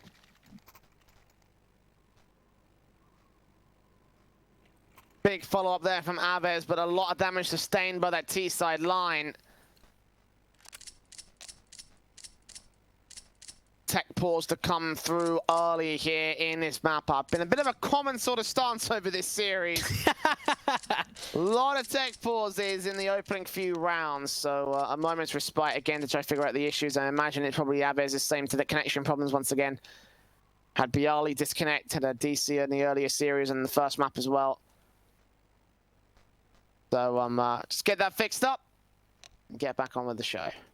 And do you know what the most annoying sound in the world is? It's not chalk on a chalkboard. It is the Glock swapping between burst and automatic. Mate, when you get the whole team going, when you get all 5 of the T's doing that, mate, that is not Symphony. Now, do you know what would really suck, right? If we spectated a player. Do you know the Logitech mice that allow you to remove the weighting on the scroll reel, so you can just like spin it infinitely? I don't know this one. Oh, mate, next time you're over, I'll show you what I'm talking about, because my mouse does this. If you do it in CSGO, you just swap between every piece of like kit you've got, like it just scrolls through very, very quickly between your primary, secondary, your knife, utility over and over again. Let me tell you something. That is the most annoying sound in the world. And if a player ever does it, I'm going to DM them and tell them to stop. Kai gets Maniz, opens things up with a frag. AVEZ got not much to contest against his basic pistols across the board for PACT. Really shouldn't be able to do too much damage. If they can get maybe 1 kill, then they can be pretty happy. I mean, it's only a couple of upgrades of some P250s, not a lot. AVEZ, though, you've got to think, like, building up a T-side, especially on a map like Nuke, is just so vital. Like, it gives you so many advantages going into that second half. Into the upper bomb site they go. 1 kill goes the way of the CT side, but that is going to be all. Darko, last one left, and, well, his teammates, they're no longer there. Yeah, plant down for him to try and retake towards. He's going to hear footsteps close. Might catch off one, Nora with a knife out, in fact. And he does go falling, so that's something gained again by the PT-50, trying to do as much damage as possible. They're all facing him from this position, trying to try and isolate the kills. And he did a pretty decent job of getting the awkward angles against them, but not able to be there with an actual kill. Just those 2 casualties, the 3 AK saved, money builds for the T side, and the buy comes in from PACT. Looking for a response. AVEZ, so far it's looked pretty calm, pretty smooth. Now, one thing to kind of keep an eye out for on PACT on the T side, I know we're still like a fair while until we get there, but they really like going for the vent dives. I can't remember actually the last time I've casted AVEZ on a map like Nuke and sort of see like how most of their defaults run on the T side, but they're just going to rush the upper bomb side. This is quick. Smokes on. Damage being done. Bialy and Goofy trading back. Goofy doubles up, however. Lunatic follows suit on Noro, and the T's are falling to pieces. The A players cross-firing, shutting everybody down. Kai in the midst of a smoke. Bomb out in the open. They have no idea he's here. He can still get a couple of good frags. He finds that first, but Maniz is there to trade it back, so not going to hold on for too much longer. Right, well, let's not rush upper again. That was shut down. That was such a great defensive hold, and especially a map like Nuke is probably one of the only maps in the map pool that you can like rush a site the quickest. That upper bomb site, you know, you get those flashes out from Hut, you get the Hut molly down, and you just absolutely storm through upper. But they don't really find anything. They found the opening kill, but from there, all the trades came back, and it seemed like for the T's, they were just halted.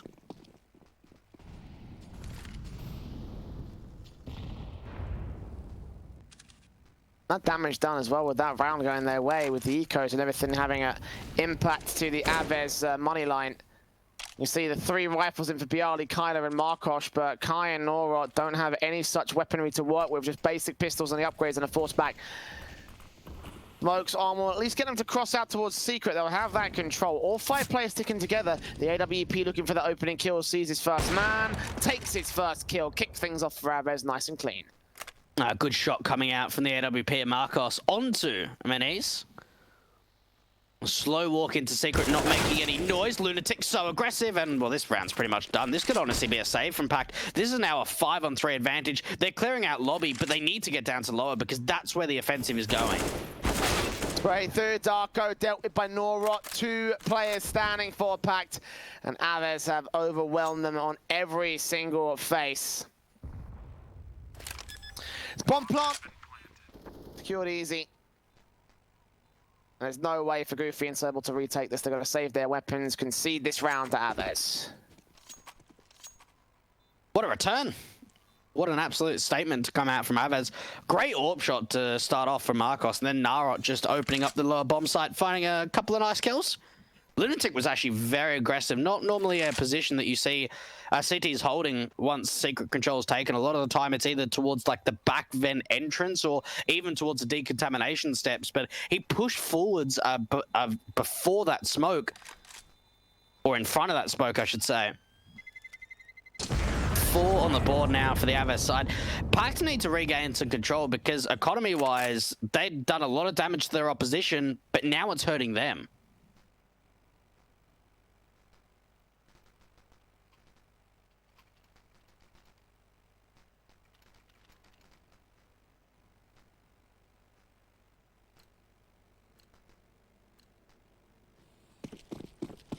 SMGs for Minis.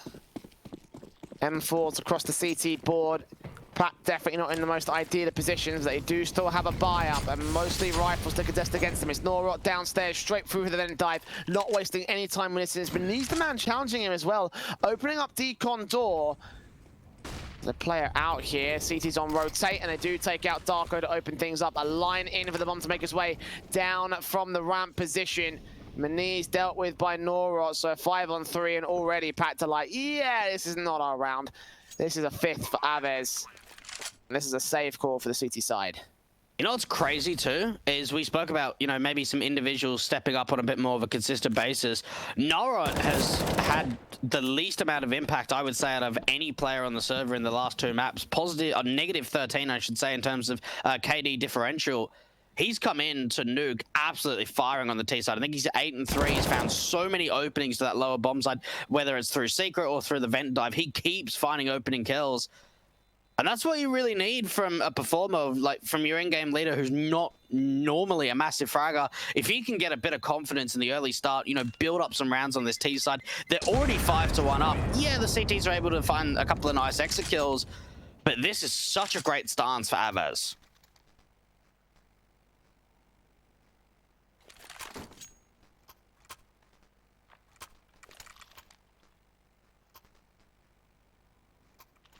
That's rifles out, of course, coming in for PACT. Saved weapons should enable them to buy with the AWP coming through from Maniz, but they need to get something soon on the board because AVEZ have most certainly maintained their control. Orps in, AK's out of the squeak door, the Orp straight in. Lunatic facing forward, getting Norrot down. Bialy is also pretty low. Kai catches Lunatic for a trade back. He's not going to last long towards the outside though. PACT have pretty decently held this position this time. The players in the lobby control for AVEZ, but again, low HP for Bialy, so a lot of potential for PACT. It was very dry outside. There wasn't a lot of utility, just wide swings coming out. And we saw Maniz in the end being able to open up with that AWP to hold on to a 4-on-3. AVEZ now are probably in the most difficult position yet. 3-on-4, even with Bialy low, it makes it difficult. Kyler can maybe like work on a bit of a timing here and trying to get out from the hut position because no one's actually watching hut. Oh, okay, Sobel is. He wasn't for a moment.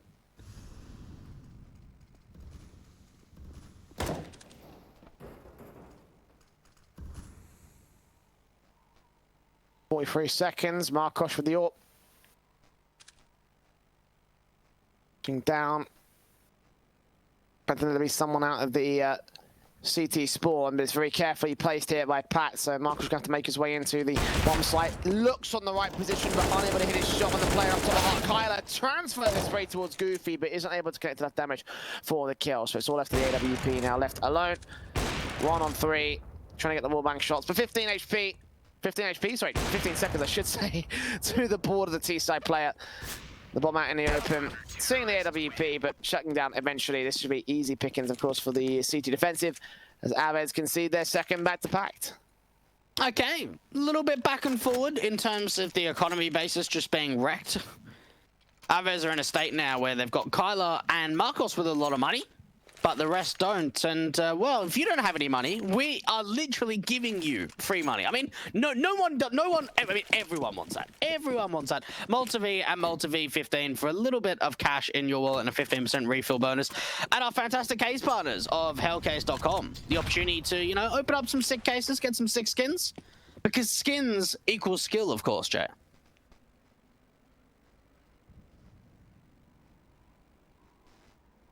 You know, insert legal copy here to show whether or not I actually go to squad.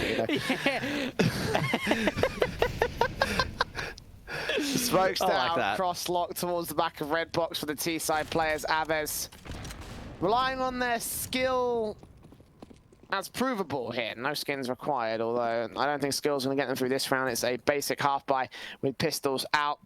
Lunatic in the mini area with the M4 set.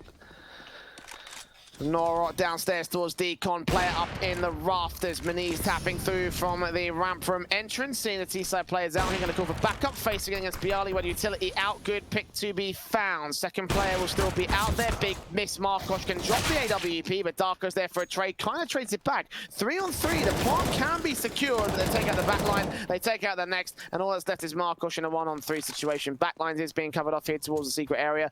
Might make his way upstairs and get a bomb plant. Okay, this might be something gained for AVEZ. Not bad. A bomb plant they can be really happy with. Just needs to make sure that he's not getting just punished straight away. And seeing if he can at least make this interesting. And tries to spot up to that heaven position. But Lunatic to wide swing from main. And Goofy just making sure that he doesn't die to the full damage there. I mean, he didn't have to get to the floor anyway. But I suppose he gets an AK. That works out okay. A defuse coming through from PACT, and that was a split decision, which was actually a very good decision coming out from Marcos, realizing the fact that they've probably all rotated to that lower bomb site, so this could be my opportunity to get a bomb plant to upper.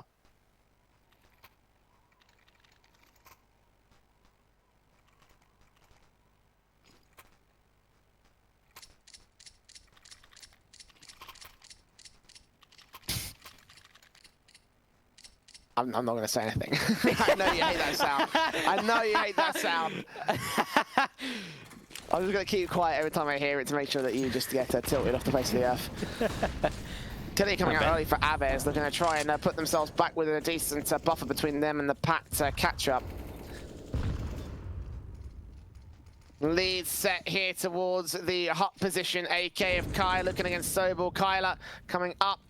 Sobel seen. There's a good frag. Opening things up towards the inside. The fast hit going to come back. Kid Goofy spotted towards the back corner and he gets dealt with on the quick trades. Kai with a 2K. Limited up from heaven. Seeing that Molotov come through. Does get Bialy down, but Kyler again there for a response. So AVEZ very good on the trades hit. 3-on-2 scenario. And again, PACT just kind of being worn down, left to save their weapons because they do not want to lose them.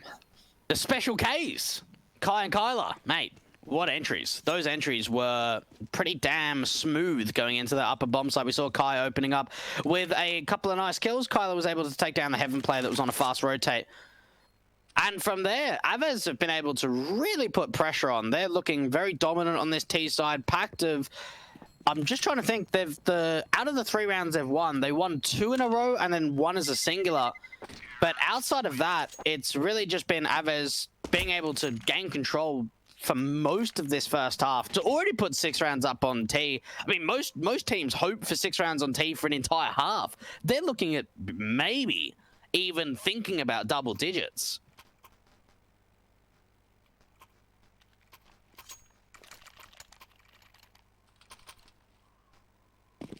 6-3 on the board.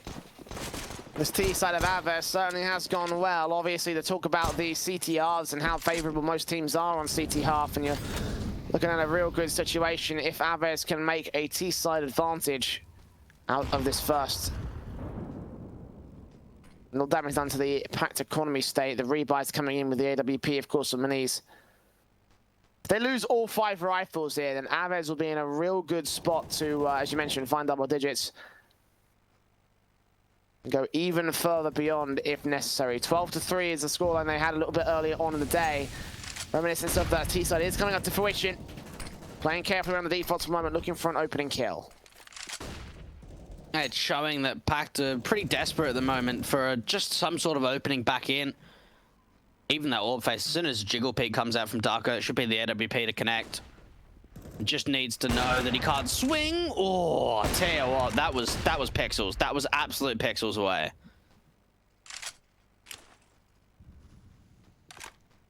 Time is ticking. Smoke set.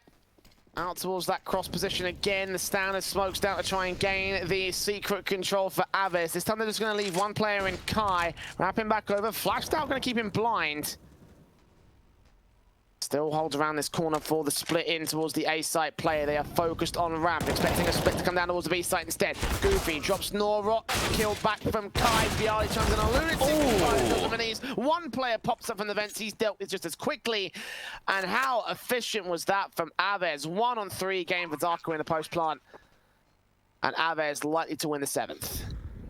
Wow. Okay, that was a really nice take. And I mean, this is quite some time ago, but the first time that I properly watched AVEZ and were like, damn, these guys are good, was at Flashpoint. And it was actually on this map in Nuke that I saw them quite often play that when they were on LAN, and they were like trashing on teams on Nuke. And it's really showing even there, like, how low they're running down the clock. They're baiting out so much util from the PACT side. They go for the outside smokes. It's a bit of a fake. They only have a commitment of a single player. They end up wrapping in through the upper bomb site. There's no counter utility for the CT side, and the entries are so damn quick. PACT needs to take a tactical. They need to take a breather. They just need to think, what the hell's going on? Because they're just getting outclassed in this first half, and it's on their CT side.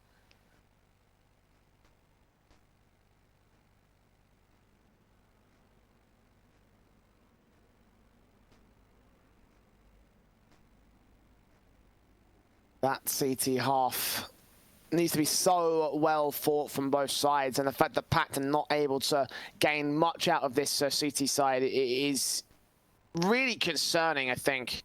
I think even they realize it, which is why the tactical pause is coming through right now. 7-3, looking for an 8-3 for AVEZ. Could see a force back come through. They've got to question whether or not it's worth it to try and deny the half advantage for AVEZ, potentially losing an even bigger deficit, or just leave it be and try to recover what you can on the CT side. It looks like they're going to go for the latter of those options as a half by eco comes through. Only 1 M4 for Darko.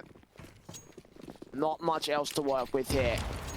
Upper take again. They're going to go. They just keep taking upper, at least trying to go in for the vent dive from Narod.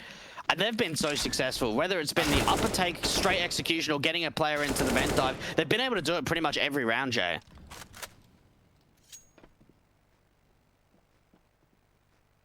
Okay, set. Ooh. Darko does swing in and actually managed to catch the player off. So AK picked up an opportunity available now for the CT camp. Darko needs a double up and he gets it as well. Kyler finds a trade though. 4 versus 3. And the bomb plant secured here towards the B site.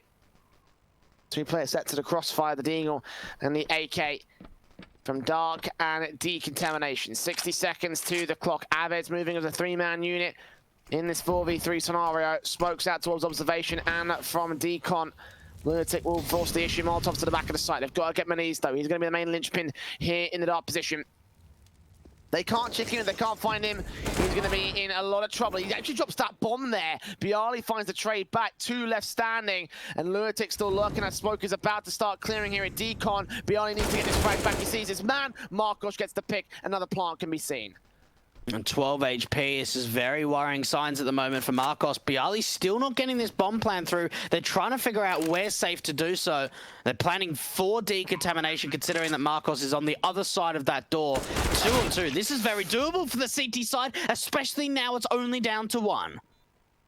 He's on 12 HP. This is going to be difficult. You'll hear the footsteps coming in, of course. No kits. He's got a bit of time to try bait them in. We'll tap the bomb once. Oh, he's just hoping they're not sticking it. They're not, fortunately, opening up Decon door, forcing them to get spooked now. Now they've got angle. Flashbang in for Marcus. Got to take this face in. Goofy's right around the corner. They're still sticking it. They're still sticking it. Marcus going to get up for the bomb. No, he's not there. No, he's dead out of ammo. He gets the kill. Last second, but PACT steal it away. How has that happened? Like, oh. I can't believe PACT done that. I can't believe they won that round. No ammo in the chamber. He had 21 bullets to work with, Jay. Oh, that's a bit disappointing. Man, literally it came in like the tick after. Like it was so close. Yeah. Oh, what a defuse. What a round from PACT. And you know what? That could give him an opportunity to try and get back into this game. Both the AWPers are trying to take an opening duel out through Squeak. That's so upsetting because like a few extra bullets that could have been a very different story. And now PACT are coming into their own here. Good AWP picks, 5 on 2. Tag down, Kyler almost making it 1.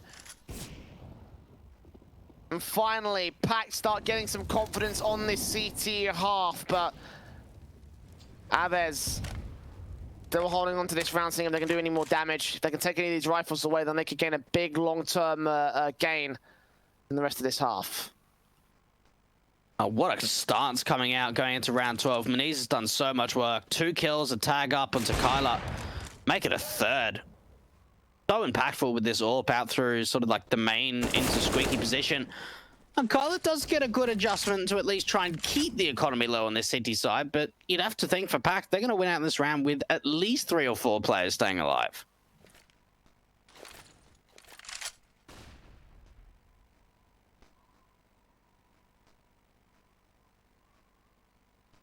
$95 seconds. Kyler. The AK. Facing up against AWP. Maniz takes the man down and secures the round here for PACT. Is there going to be a force buy from AVEZ? I mean, it could be justifiable because you still have a buy up in the 15th. Maybe a tactical pause to figure out just that and how to approach the remaining few rounds in this half, seeing if you can secure that 10-5. I mean, it's still possible for AVEZ. But it all comes up to the next decision being made. I hope they don't force. I think it will be a wasted opportunity. Yeah, you can make the point that this is round 13, but at the same time, you know, are you really going to be able to win out a round on a force when you're up against an AWP, 2 AKs? You like, obviously you don't know how many AKs were picked up, but there certainly could have been a lot. They only got away with 2. Yeah, I think just go a couple of upgrades, Tech 9 Deagles, maybe a bit of utility, see if you can get a bomb plan, see if you can even take those like AKs out of the city hands. But this is a smart decision. I think this is a long-term smart decision from AVEZ.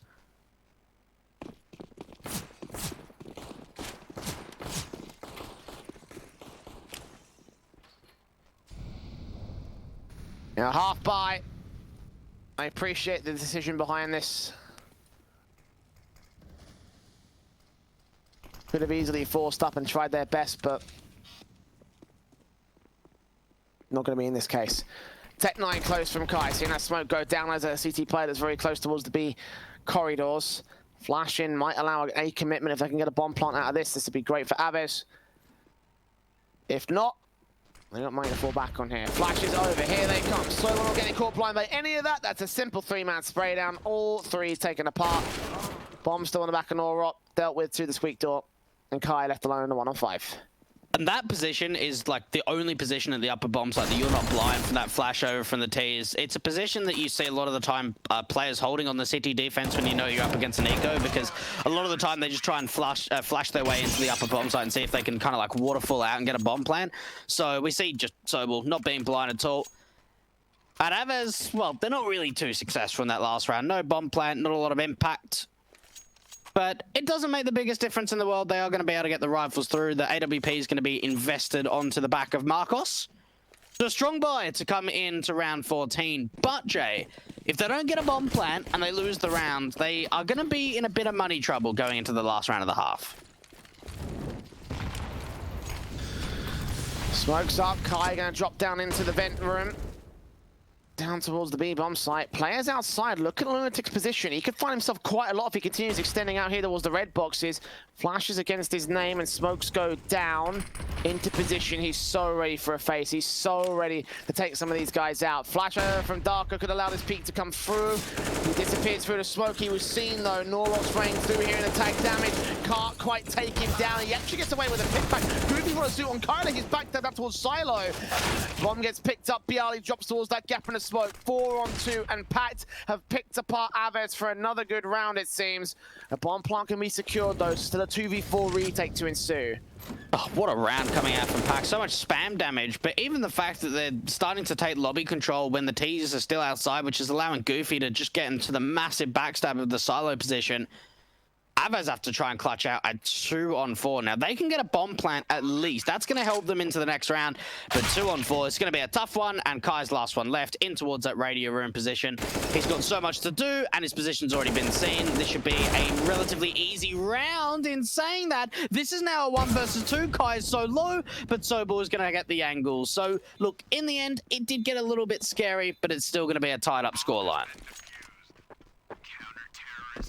That's the bottom line for PACT. Money does not mean much at this stage. They've got plenty to buy into round 15, so they could have thrown away all those rifles and still been in a decent spot. Bomb plant for AVEZ probably should force back mostly rifles across this T side, but we're talking about the economy being in danger for the 15th. But lost bonuses there.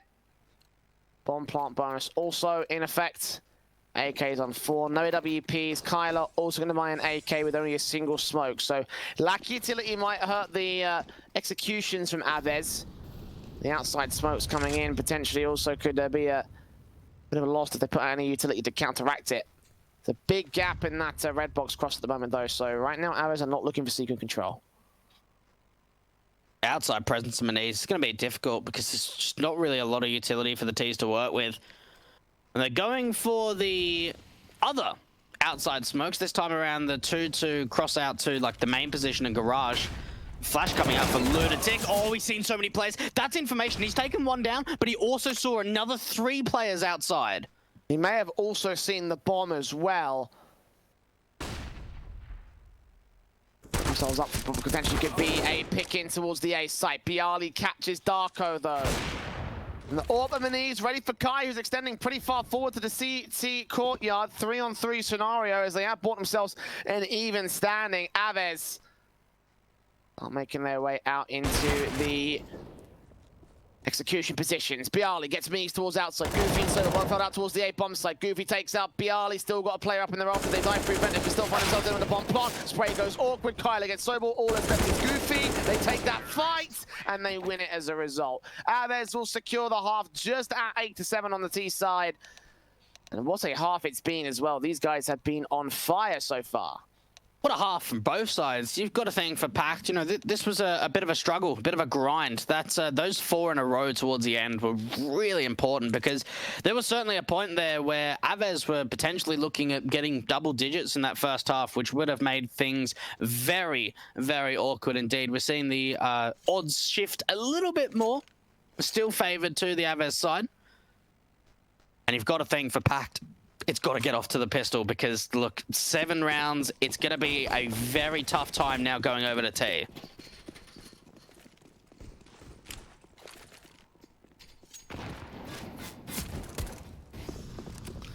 Pistol rounds out, AVEZ. Of course, in the CT defensive, that's going to be a lot of footsteps being heard there towards main. They'll know that they're making their way down to the B-bomb site. Plays that position, Nora going to rotate out. Kyler here in Vent's going to peek in C2. Not able to shut down any good headshot from Kai. Finds 1 and 2. That's bomb dropped. And now everybody should be rotating back to the B site here. Got players out of decom, and he's going to try and look for an entrance or two, but nothing is going to be found out. Backstab potentially come through from the player that was the outside position. No, Marcos shuts him down. Maniz dealt with. Darko and Sobel, last 2 players standing. A little over a minute to go to the clock. And I can't see a way back in right now for PACT. I mean, Sobel's on a backstab. This could... It's going to get revealed right here. He finds that 1 kill, but needs so much more than this. They also have to get back to the site and get the bomb plant in, with the player also being on a counter backstab, the Sobel's backstab. This is probably going to get mopped up pretty quickly. Darko finds 1. Marcos trades it. All after Darko, dealt with by Kai. AVEZ start things off on the CT side. Oh, what a pistol coming out from AVEZ. And things were looking pretty good for PACT. They were able to find the opening kill. They had the 5-on-4, and then Kai just locked it down. He just was able to bring those rotations to the lower bomb site. He was able to hold off on his own, stay alive for so long. And PACT, no bomb plan. The biggest thing is, even in a man disadvantage, if they had the bomb control, it could have been okay. They could have fallen back to the upper bomb side or try and played some mind games. But the bomb was dropped in the most awkward position possible, right down into the site.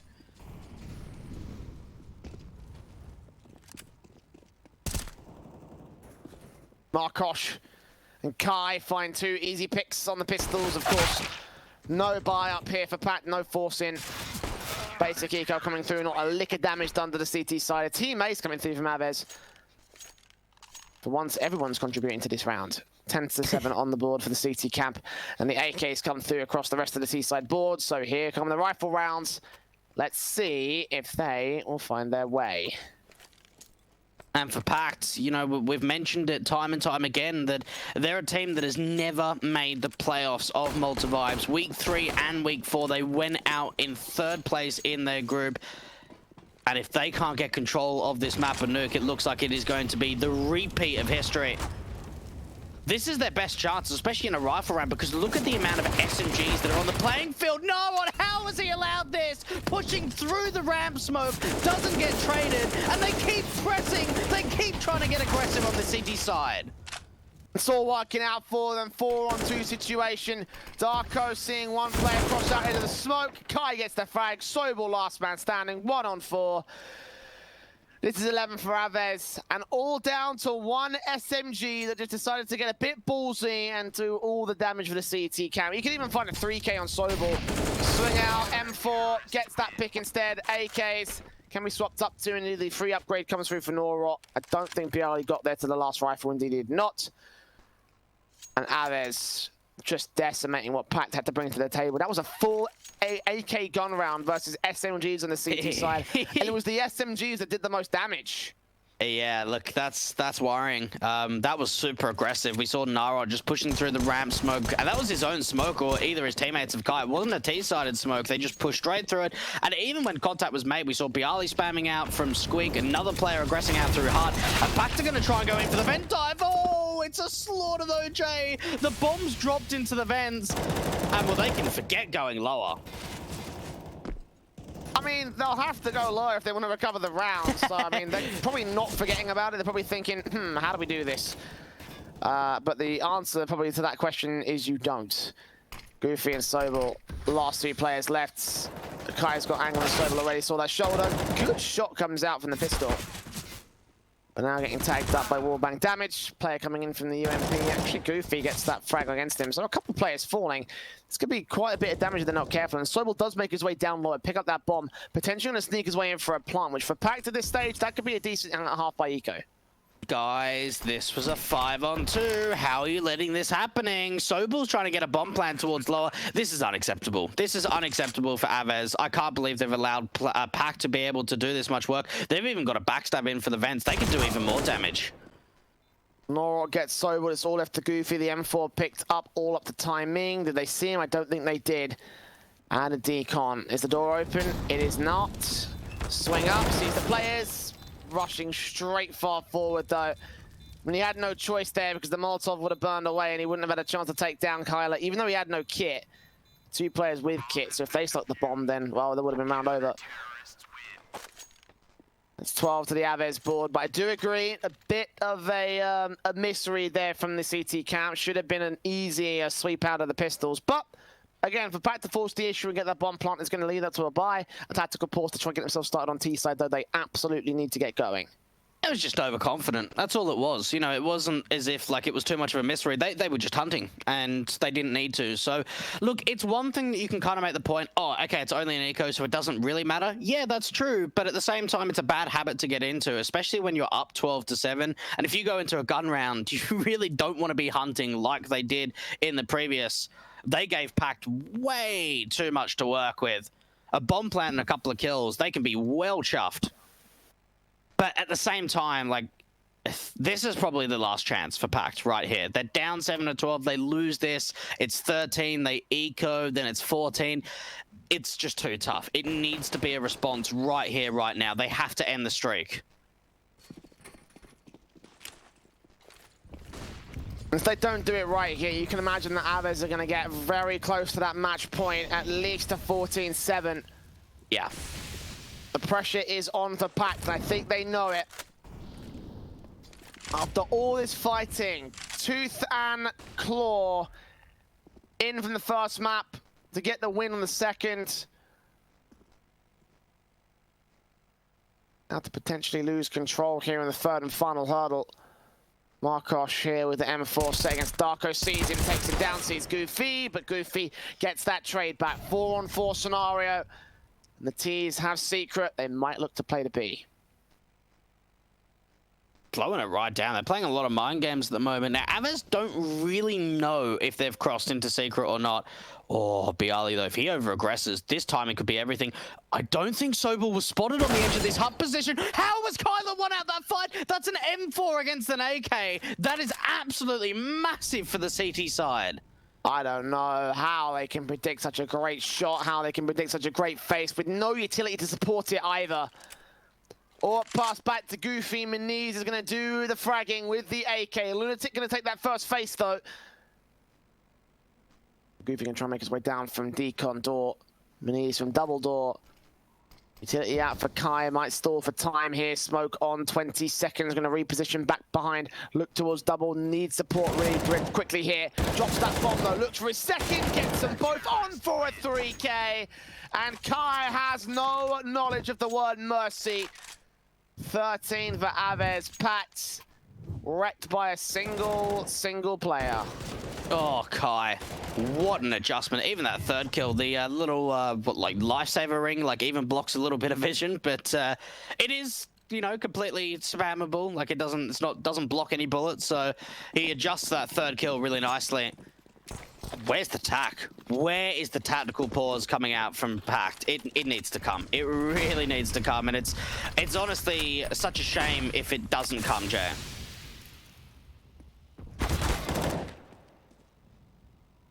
Well, I mean, no sense in throwing it away on a half by Eco. Flashes over, AK and Bialy here set alongside Kyler. Kyler and Bialy actually do fall. AWP Markosh, however, lands that flick back. Kai gets a quick trade back and almost left to Sobel. 1 versus 3, dealt with by Markosh. 2K to his name. Falls into the border of AVEZ. Final tactical, final buy. This is where PACT really need to put the heart on. They need to try and recover this. Else, this is done and dusted, and AVEZ will be moving on to the playoffs. 2 rounds away. Ticks in my ear. Are they a little bit Yes. late to calling the pause? I think this is a stop call, actually. Yeah, stop call. Yeah, it looks about right. Yeah. Okay. It's feeding time, boys. No, I don't know what it's for. Could be anything. It could be them at the pizza man at the door, Jay. Oh, shut up, will you? Why are you taking the piss? Mate, it's Why 1:27 in the morning. Of course I have to.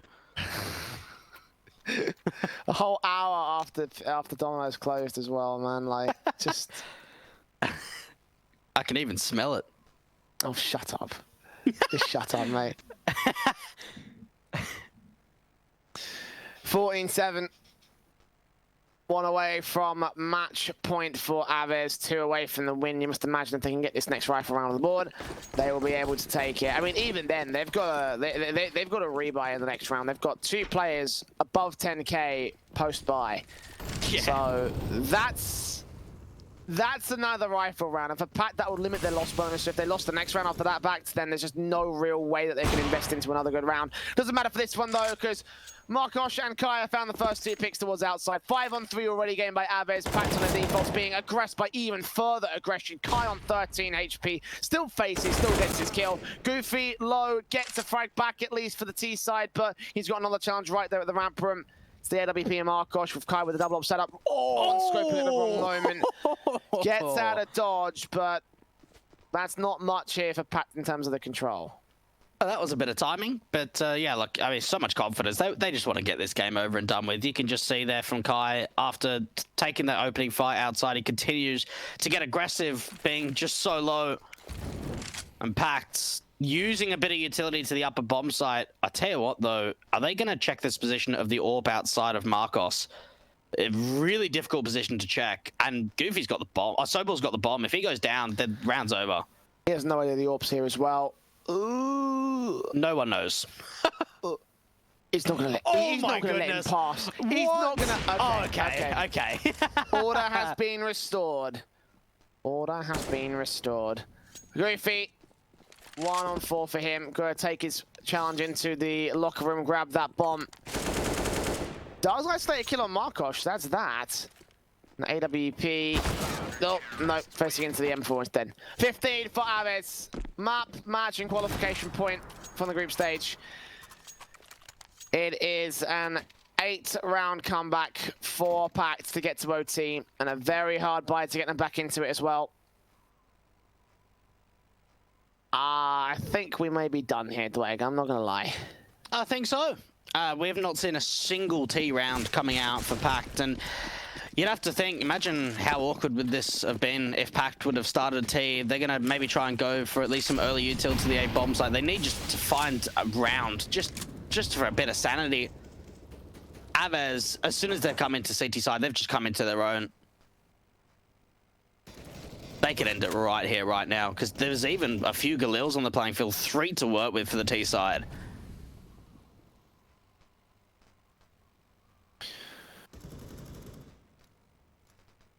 Just plays out into the lobby position. To the ramp entrance as well. Smokes down from the CTs, or keeping them suppressed. A minute and 10 to the clock.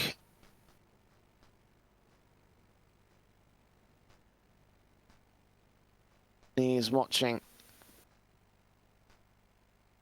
the AK in tow. The smokes will go down. Outside control, trying to get a look to gain here by PACT very late for this position in the map. AVEZ don't have necessarily defensive to try and hold them off against it, but they're just going to play that as a ruse, in fact. They're going to go back inside, go towards the A play from Squeak Door. Muniz and Darko slow walking out. Kyler's got utility in his hands, but Kyle's still here towards the back corner. Takes 1 and 2. He will burn, but Bialy still here alongside Kyler. Bialy falls. Kyler doing damage. He drops the bomb, and Markosh gets Sobel. 16-7 for AVEZ. That's GG. As they move forward and break the cycle, break the curse.